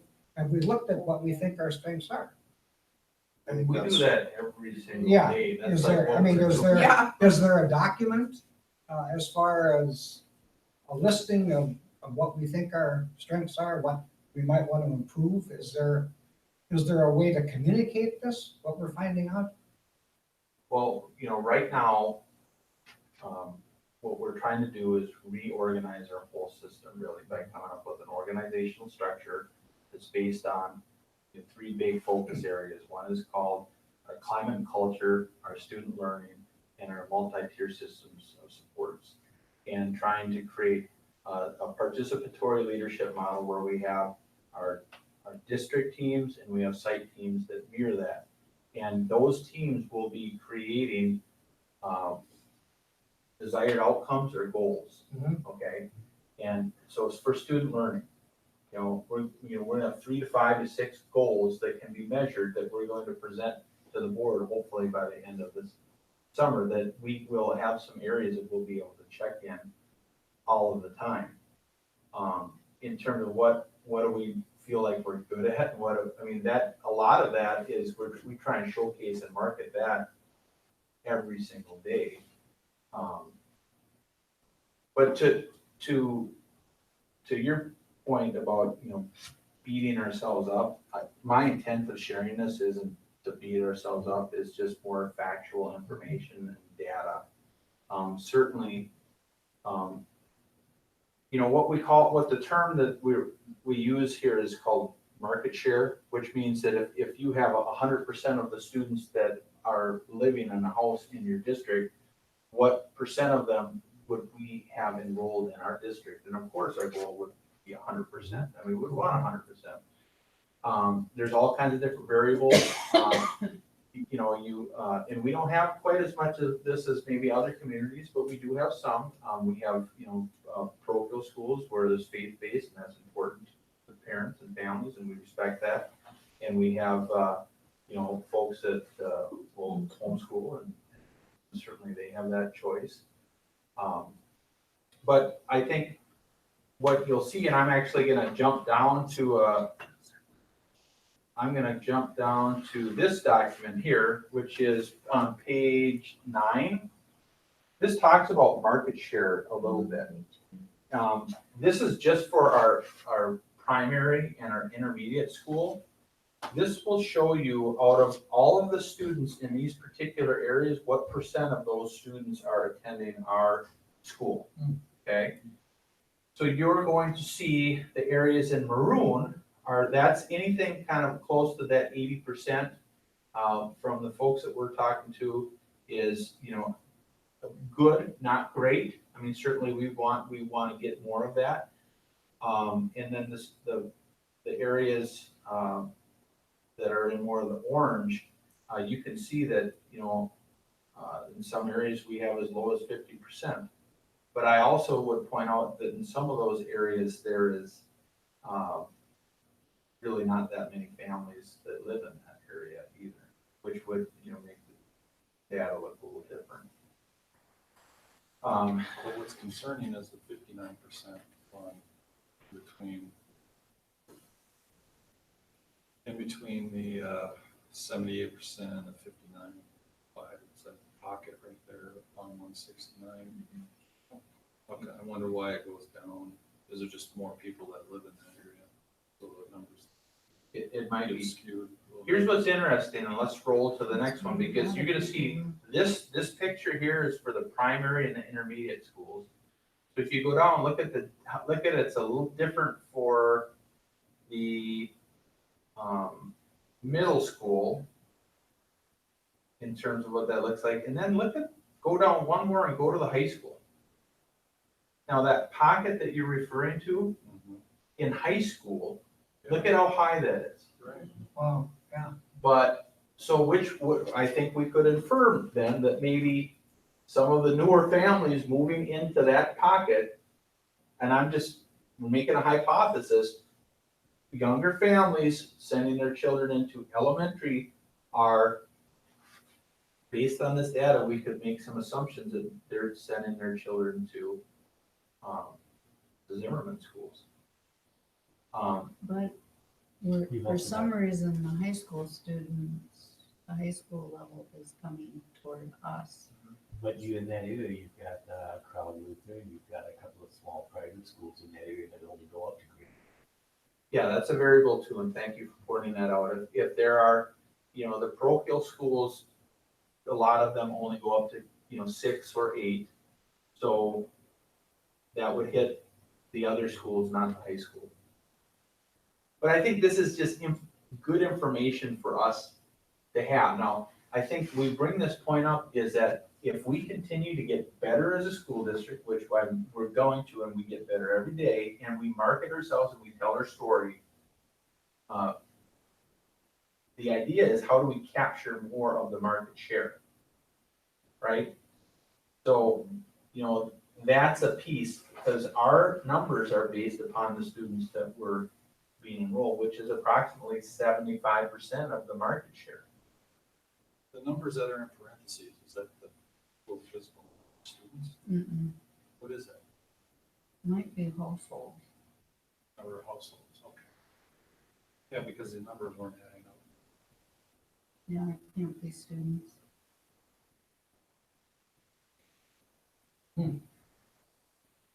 So that's good information, to have too. And again, we wanted to base any future decisions that we make in terms of,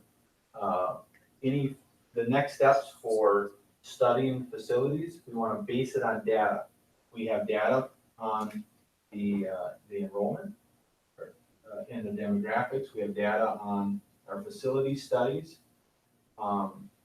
You know, and then also we did do some research into, you know, what are the needs in a 21st century school, compared to the needs of schools, you know, that were built in the 50s or 60s, or does that look differently? And I think that therein lies the big, huge question that we have to wrestle with, is sure, could we physically place and plop students in the rooms that we have, in the classrooms that we have, and say, okay, you know, it's adequate? You know, based upon our studies, yes. But it's not necessarily the experience that we feel like our students should have now, and certainly should have into the future, when we're looking 5-10 years from now, in a very collaborative space that's trying to, you know, be aligned with the 21st century. And I'll just be honest with you, if I could right now throw away every damn desk that we have in our district, I would. Okay, because it does not lend itself, in my opinion, to the kind of collaborative learnings that we need to have. And I see you shaking your head over there. What are your thoughts as a student? I mean, it's sort of weird, like walking into the primary school and you see like all their new technology and their new seating and stuff, and like the new smart boards, which is something that like just came out when I was little. And then you go to the high school and some teachers are like still using projectors. Like it's a really weird sort of contrast with that. And definitely on those desks are pretty awful, I'm not gonna lie. Jim still likes his projector. Yeah. Right. And I mean, obviously, it doesn't make that big a contrast with learning, but it's weird to see how, because I go and I volunteer at the primary school, how they're teaching younger kids using this technology versus how they're teaching us, and we're still learning out of textbooks, which is good, and you still need that, but it's different, I think, than how other people are learning. Well, I was telling people too, in those classrooms with everybody with their 70-pound backpacks, you cannot get through the aisles to No. see a kid in the back. It's impossible. Mhm. So, I mean, there's no room, there's no space. The hallways get pretty bad Oh, the too. hallways. Yeah, I asked my son, I said, why don't you put your backpack in locker? Yeah. Yeah. You have to, so he carries every single book. Mhm. Yeah. Many of them do. Yeah. Well, we hear things like, you know, I had students come up to me, you know, showing me red marks all over all of their stuff, because it's so crowded in the hallways. Now, with the standards of how schools were built back when that building was built, the specs were so different. Right now, if you were gonna build a school, you'd have to have hallways almost double the size to get through. No stairways. Oh, my goodness. But did it get worse when we switched from a 5-period day? We had more time during passing time. Yeah, I would say so. Because I mean everything was just more time when we had 5-period days. We also had lunch too, was longer. There was just more time to actually move around. Now your schedule's very restricted because you're trying to fit another course in, so you're moving faster and you're trying to get to more places. And it's really cool that we have this opportunity for a bunch of new electives, but now everything is a little bit more sporadic. So you might be having like a math class on the top floor, but then you have to go down a flight of stairs and then down out in a hallway to get to a shop class. Like, it's just set up so differently that it's hard to get to where you're going in a timely manner. Yeah, and that's just because one part of the building was built in 1974. Mhm. 61. Yeah. One part was built in 1988, and another part was built. There's about 4 additions on it now. Yeah. People used to come to the building and apply for a job because they thought it was Smith System. That's so ugly. This is new life. Well, if you guys would allow, we got a couple of students in the crowd, would you guys be willing to share your thoughts? I know you're here for a class, but it's a work session, so it's a little less formal. Yeah. You guys have any thoughts on the facilities? Sophia, Yes. Come on, Sophie. you're not paying attention. No, I am. What do you think? I am. We just are typically supposed to ask questions. So, You're asked. Well, I was in a group in the second trimester of college government where we had to come up with a plan for the district. And this was mostly Aurora Shaw, so we did the planning. I wasn't that involved in the planning of this. But we kind of figured out that the school looks like it's like 5 different schools in one. Because you walk in and it looks old, and then you have the new gym wing, and then you have the science wing, which is always cold, and you have the then you have the social studies wing, which is always hot, and then you have the catwalk, and so that even the structural differences can in some way create stress in kids, is what we found out. So if it all looked more, like what Ellie was mentioning about the primary school, then I don't know. Do you feel the stress because of the different atmosphere? I didn't think it was because of that, but when we found that out, it makes sense. It's kind of really dissonant. It's not very much a calming atmosphere. Dissonant is a very good word. Yes. I was gonna say, what, no claustrophobia on the second Oh, floor? no, Oh my God. and the lack of windows, like maybe Oh, you'll yeah. have a window, but it leaves like you're looking at a hallway. There's no- Like there's no, you can't see the sky. Oh, the cafeteria. Like over the, yeah. I we really just- like being like in the chem room, or the Spanish room, so I'll go over by the window for a second and be like, oh, there it is, like there's the sky. What are your thoughts, man? Kennedy? Well, for the hallway sizes, I have the same project as Sophia. I focus on, my project is kind of focused on hallway sizes. And my solutions, I have 3. One was to tear down the building and build another. Yes, I like that one. But then I was thinking, we could remove the lockers and possibly build somewhere for those to, or we can set up a system for many students to use their lockers. Students decide for a locker at the beginning of the year and get one. That seems like the most feasible. And then another one which would take too long to explain requires visual aid. To sum it up, basically, I found space just above the media center, which is massive to begin with. There's a lot of empty space because the ceiling stretches up the second floor. I figured we could push that in and shorten the media center, and we could also get rid of a lot of the computer classrooms because now that students have Chromebooks, we don't need those anymore. Yeah, so it's really cool because as you guys can hear, our students are so incredibly intelligent, thoughtful, and insightful. And when I was able to, meet with them and I hear these things. And I think that's, to me, been the most powerful piece is like hearing from our students and like the day in the life. I mean, just the fact of, there's no windows. I think that's, none of us would want to spend our day in a room with no windows, sitting in a little desk, right? I mean, and so then why would we expect so I know I'm getting ahead of myself and I know that we don't want to come up with solutions before we ask questions, but I just wonder, that's just the thing, is that, this group needs to I guess, think about a couple things. One is, are there more questions or research that you would like a long-range planning committee to get?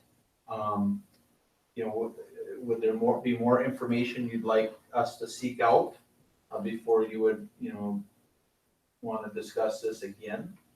Or is this something, we talked about, we wanted to plan before we plan, which would mean that if we felt like we had enough evidence that would suggest that we thought it would be appropriate to maybe move forward with a plan to get greater input from a larger segment of the community, that's what we would do. And with the idea, and I think I heard that the last time we had a project, it worked pretty well, and the board didn't even decide if they were going to do anything until after they had this huge exploration. But we certainly didn't want the board to entertain that idea unless we gave you some data to look at. I'd like to see what the students could come up with, with a video presentation about the high school building, a day in the life of. Put that on our website, with the locker bay and the 5 different kinds of dissidents that one has to walk. I think that'd really be fun to see what you guys could come up with as far as the presentation. I'm losing my voice. I'm so excited. So you'd like to get some more input from students? I would. I'd like to see what they could produce to put on our website about that high school building. And a day in the life, of trying to navigate the stairways, the hallways, the room where you can't get through the aisles. You know, you can't see another student in the back because of the backpack. Miss Luckner kind of assembled like a project team early in the year. Someone from like sort of the head of each thing, like music department, like every different aspect, sort of.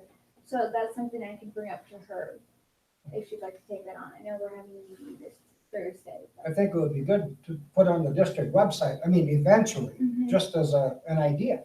You know, if you're going to sell an idea of a new building, this is what ours is like right now.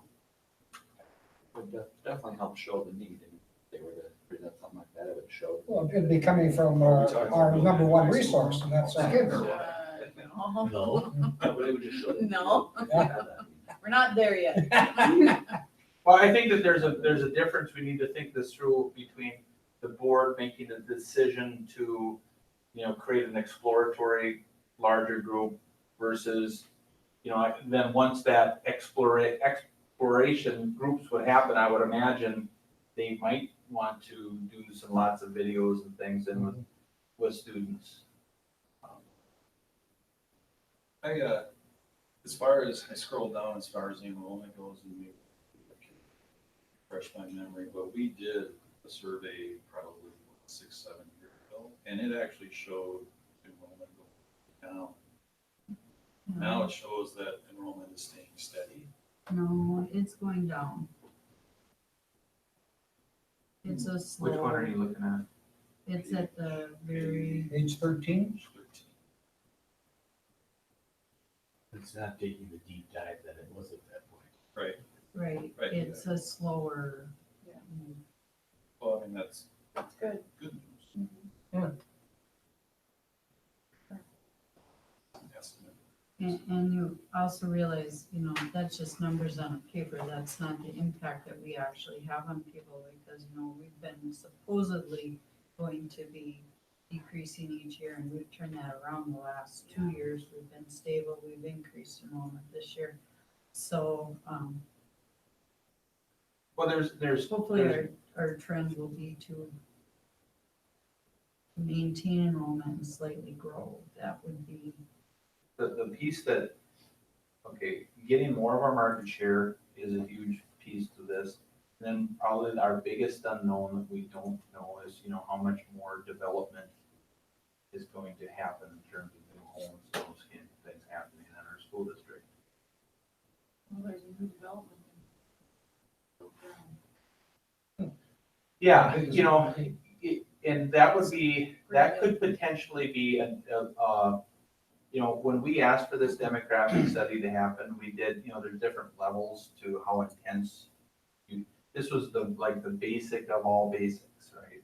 The next level would be, really trying to dig in and connecting with all the developers and, seeing how many new homes and things that, if that was information that the board wanted to have, we certainly would try and get that, find a way to do that. We're optimistic in that, what you shared, Deb, is what I've heard from several people, and that live in different communities, they just broke ground on 2 more houses, digging another basement. So, I mean, that's happening, and that's a good sign for us. Certainly, there's a lot of communities that they're not doing that. I don't think going into the future, you can look towards the city of Princeton within the limits to raise the amount of young families that are at that, where they're at that age of having children, simply because what I'm seeing that is being constructed within the limits. I think you have to look more towards the outlying here. Crime rate will go down in the city because of the elderly population. I didn't want to say that. But you can, Well, when But, we I like, mean, most of the stuff there's that's a- being built are one-level townhomes. Yeah, that's right.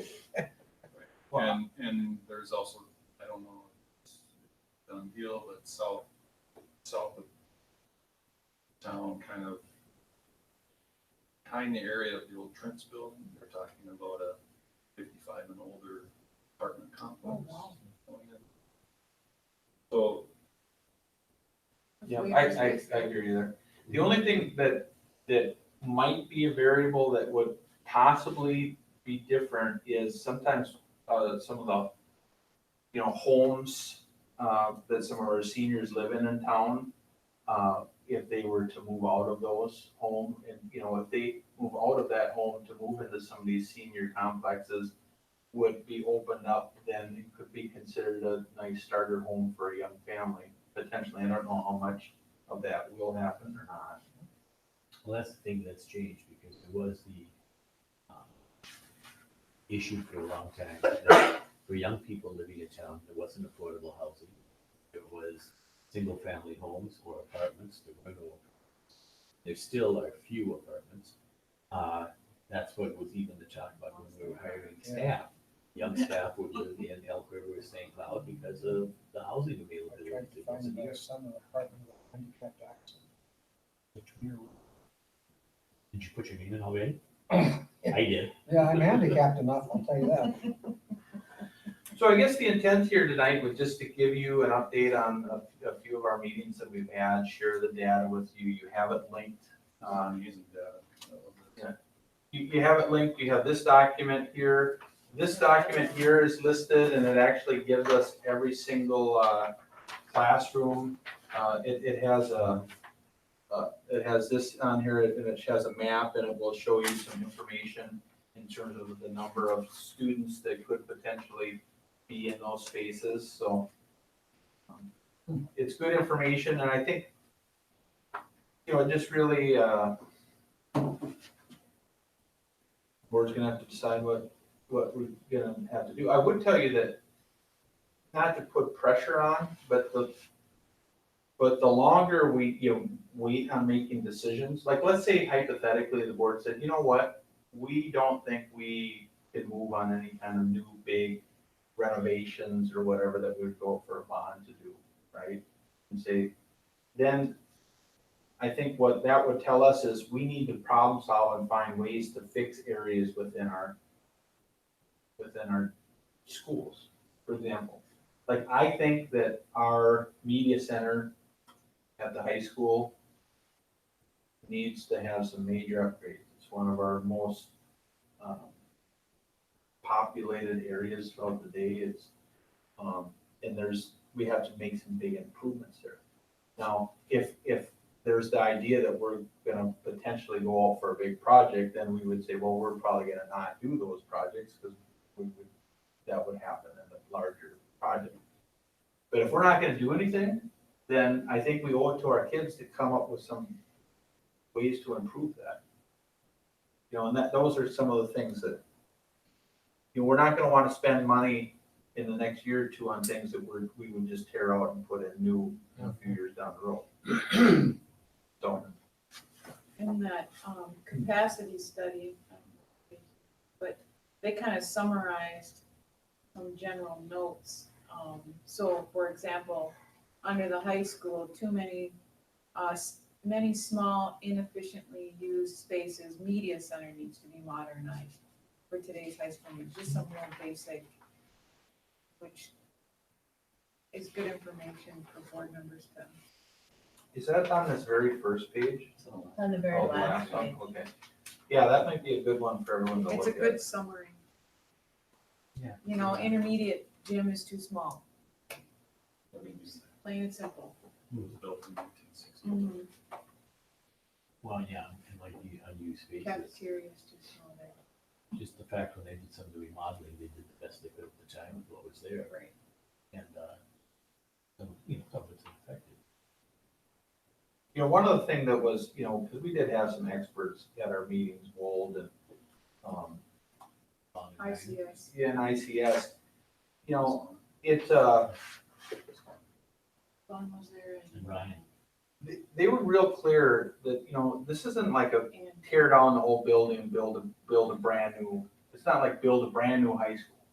It's no, within the spot that we have, some major renovations, or maybe there might be some tear downs of parts, that kind of a thing, but it's not like, wouldn't be a recommendation for a whole new high school, which is a big difference, and we wouldn't want that message to be, we want a big whole new high school. No, it's, how can we update our existing high school to stand for the next 100 years for our students? yeah, I think upgraded.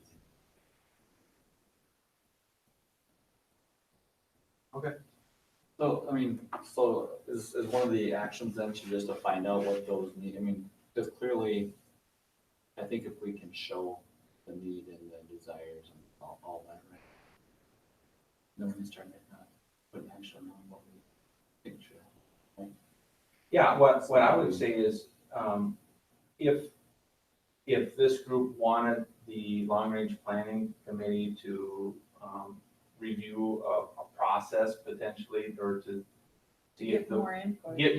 get more information or whatever, I think the next step would be, we would take a look at partnering with some organization, and we would have to vet those and get information and interview those to see if they would help lead us through a process to bring in a vast, wide range stakeholder input to take us through a process to give the board more information. Like a resurrection of how we got. It really would. It would be. It was a great process. It was. And it worked. And successful. Yeah. I would highly recommend starting there again. Let's do it. Well, that's the board's decision. So, if. This might be jumping the gun, but the idea of, we would like you to be on this committee if you want to change. But shouldn't there be a kernel of something, this is what we see as problems, do you see it as problems, how do you want to fix it? So there's a little more focus than just saying, let's get a group together. Well, Say that's what when they that comes- did, yeah, that's what they that would did come out of last that. time. Vaughn did have, Yeah. a framework Yeah. of. That's the word I was losing. Yep, but the idea behind it is we want the community to drive Definitely. we want them to drive the train. Absolutely. Because they're the ones that are gonna pay for it. Yeah, and with Vaughn, when he came up with the framework, he kind of had the skeleton of the station he wanted to drive the train through. That's what I'm going, that framework, that skeleton. Yep. So it's got a And little bit of they structure. did a really good job about guiding discussions and all that to keep it focused. And I would even go to the extent as opposing using, Vaughn has a vested interest just because he's been here, Well, not only that, I think they have the credibility from what happened and the way they ran it. They have a great deal of credibility in the community. Because he's a hometown boy. That's right. Nah, I don't think that does it as much as how we worked well Well, with this. with some he committee. does. Yeah, with a few, but I think the way he worked with the wide spectrum of the people in the community that got out there, I think it comes down to a couple things. Either the board's gonna say, we'd like you to go get more information, give me more data to make a decision. If the board was prepared to make a decision, that direct the long-range planning committee to, strategize on how we would seek, Wold or other companies. I think it would be in our best interest, even though, we may end up with Wold, for us to not go in with that decision already made. I think we would want to make sure that we vet other folks and ask those questions, and then we could bring a recommendation to the board that, hey, you know, let's just say hypothetically it was Wold, we'd like to make a recommendation to the board that we'd like to work with Wold to help facilitate a process, and then my sense is they probably come and present to all of us and start taking us through the process of what that might look like, and then the board would give input, and we would start from there. And if I recall, the board didn't actually even sit in on a lot of those. We did not, You didn't sit in on any. we were not allowed Okay. How come? because we didn't want, we wanted the decision to come from the community. There's no preconceived ideas on, us trying to maneuver people's decisions. We had one board member that attended, but Oh, right. he's no longer with us. But yeah, we intentionally made that decision that we were not going to attend any of those community The superintendent was there. No, No? no, No. no administration. Who ran the meeting? Well, Oh, I see, okay. And then there's no, like, people don't think, oh, they have a hidden agenda. Yeah. There's none of that. or, you wanted to build this anyways. Right. So it all generated from the public, and the few people who wanted to continue beating a negative horse were basically shut down by the public. We said, we've already covered that, we threw that out through committees, give it up, let's move forward, And it ran extremely smoothly. This was for the primary school? Do you guys have any direction, what you'd like to see happen? Would you like to see this on the next board agenda to discuss again? There's different ways we can do this. Well, I think as far as the committee goes, I'm gonna ask you, where do you think it needs to go? Well, that's the two board members. Well, we've got data, we've got issues that have been kind of identified. Leading somewhere to a solution, but where do you want to go with it? And I think that's the big question. I'd like to see it go to a broader spectrum of people and then from there decide, maybe we hear, you're crazy and, that's never gonna happen, don't do it. But I think we need to get I think we a bigger voice. You definitely identify these are the things that we see as issues, and these are possible, maybe a solution, or just having the issue, and definitely defining that this is something that's long-term, it's not gonna happen next year, or the year after. This is a long-term planning, 5 years, how do you wanna get there, maybe 5 years, or 4 years, or 6 years, or whatever. Well, to whom do you get the word out?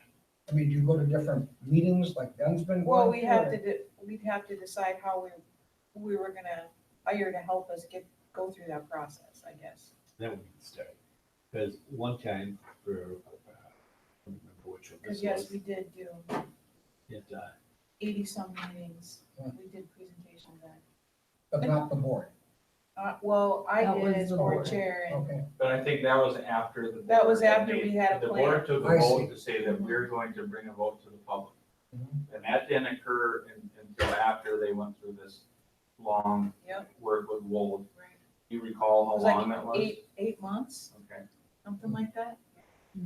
Well, I definitely would like to see us get started soon.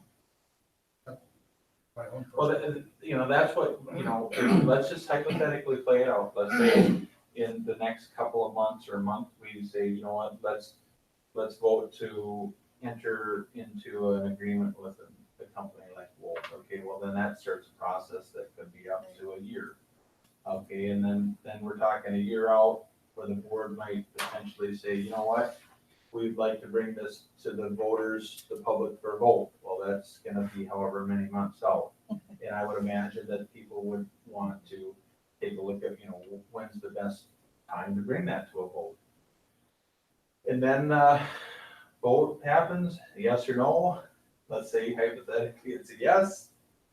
Then we're 3 years out, But what's the goal? 3 years out to accomplish what? Building projects or building? Well, I would say if we do a similar project what we did with the primary school, the public's going to come to us with what they think we should do. Whether that's a remodel of the high school and some work at the intermediate, or total new high school, which I would think would be hard to believe, but you never know. Then you take that piece of it and move forward with it.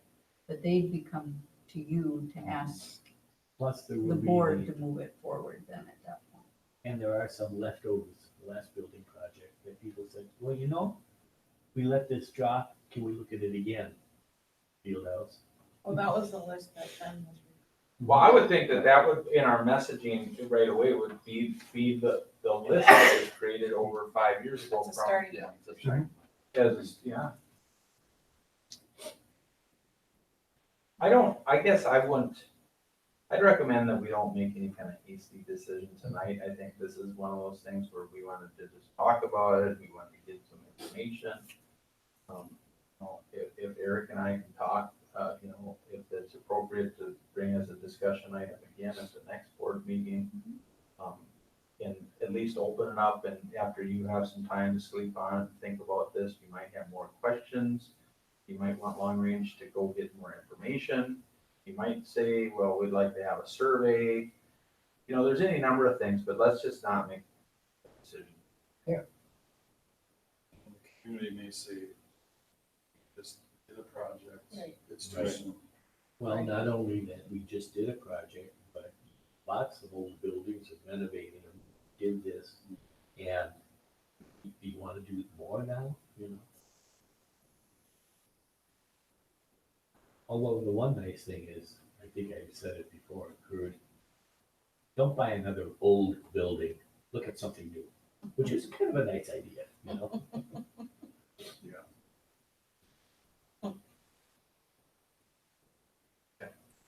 Think on it, think about it. Right, so there are no additions, does anybody else? No additions to the agenda, future meeting. Well, have we decided what our June is? Is it one meeting in June? It is one meeting in June. I texted Emily, text back. Is there a You chance would we need could to have vote at our next policy meeting to do kind of the be done 18th. on the 4th? We if may you not, wanted. they've got finance scheduled on that one, on the 4th. But the question is, can we do some emailing back and forth, and I'll work with Jason, get a date for a policy meeting? Yes. Because we do not have one till August, and I do not want 40 million policies in a post. Yep, so let's set up a special policy, we'll set up a special policy meeting, maybe connect with me and Emily tomorrow. But if we have we decided on one June date, but we could do it on June 4th, or we could do it on June 18th, June 4th.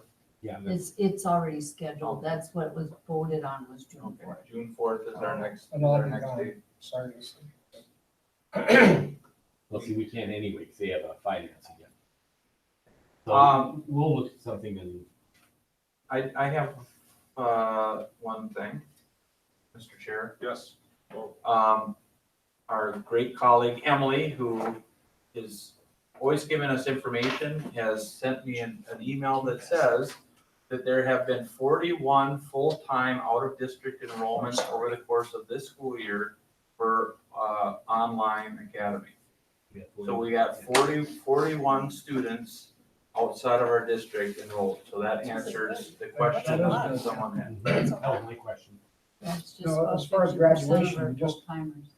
Go on Yeah. the stage about 10 to 7 or what? No, What do we You'll do? see Show up message at Barb, did you Yeah, not get the email Barb with sent the a message. agenda? No, 6:30, be in the, Yeah.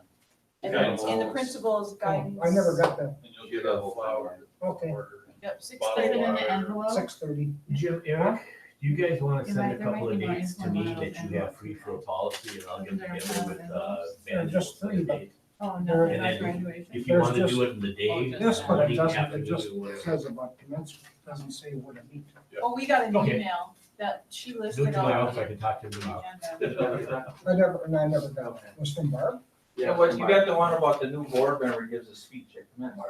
I'm ready, I got that set. But tell Barb, I would like to be on her email list. Is there a I, date Jim, for- I think you would, because you're on, when I got it, you is were there a on it. date for school board? Do you check your school email? Well, I don't have school email. Yeah, you do. No, there's, I don't know. I just use my Gmail account for everything. You've also got a school email address. There- Have Emily help you get on. That's I why don't think there it's ever has That's been, right, okay, Deb? it's And on she the said- wrong, what's that? So, That's now. That's why, it's that one. I see. yeah, because then you can ask, But it's for the 5th of March.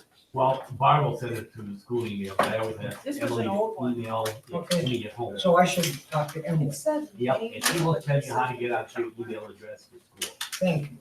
Oh, you don't have an I email? called it board meeting. Well, I've never used the school email address. Are we adjourned? I didn't know. You probably have, I don't know. You Are probably we have. doing this? Okay. We're adjourned. All right. Because Are I'm we glad doing this? to Is our section of the union this year? As you go. If it would be, Make it the last. we would. Yeah,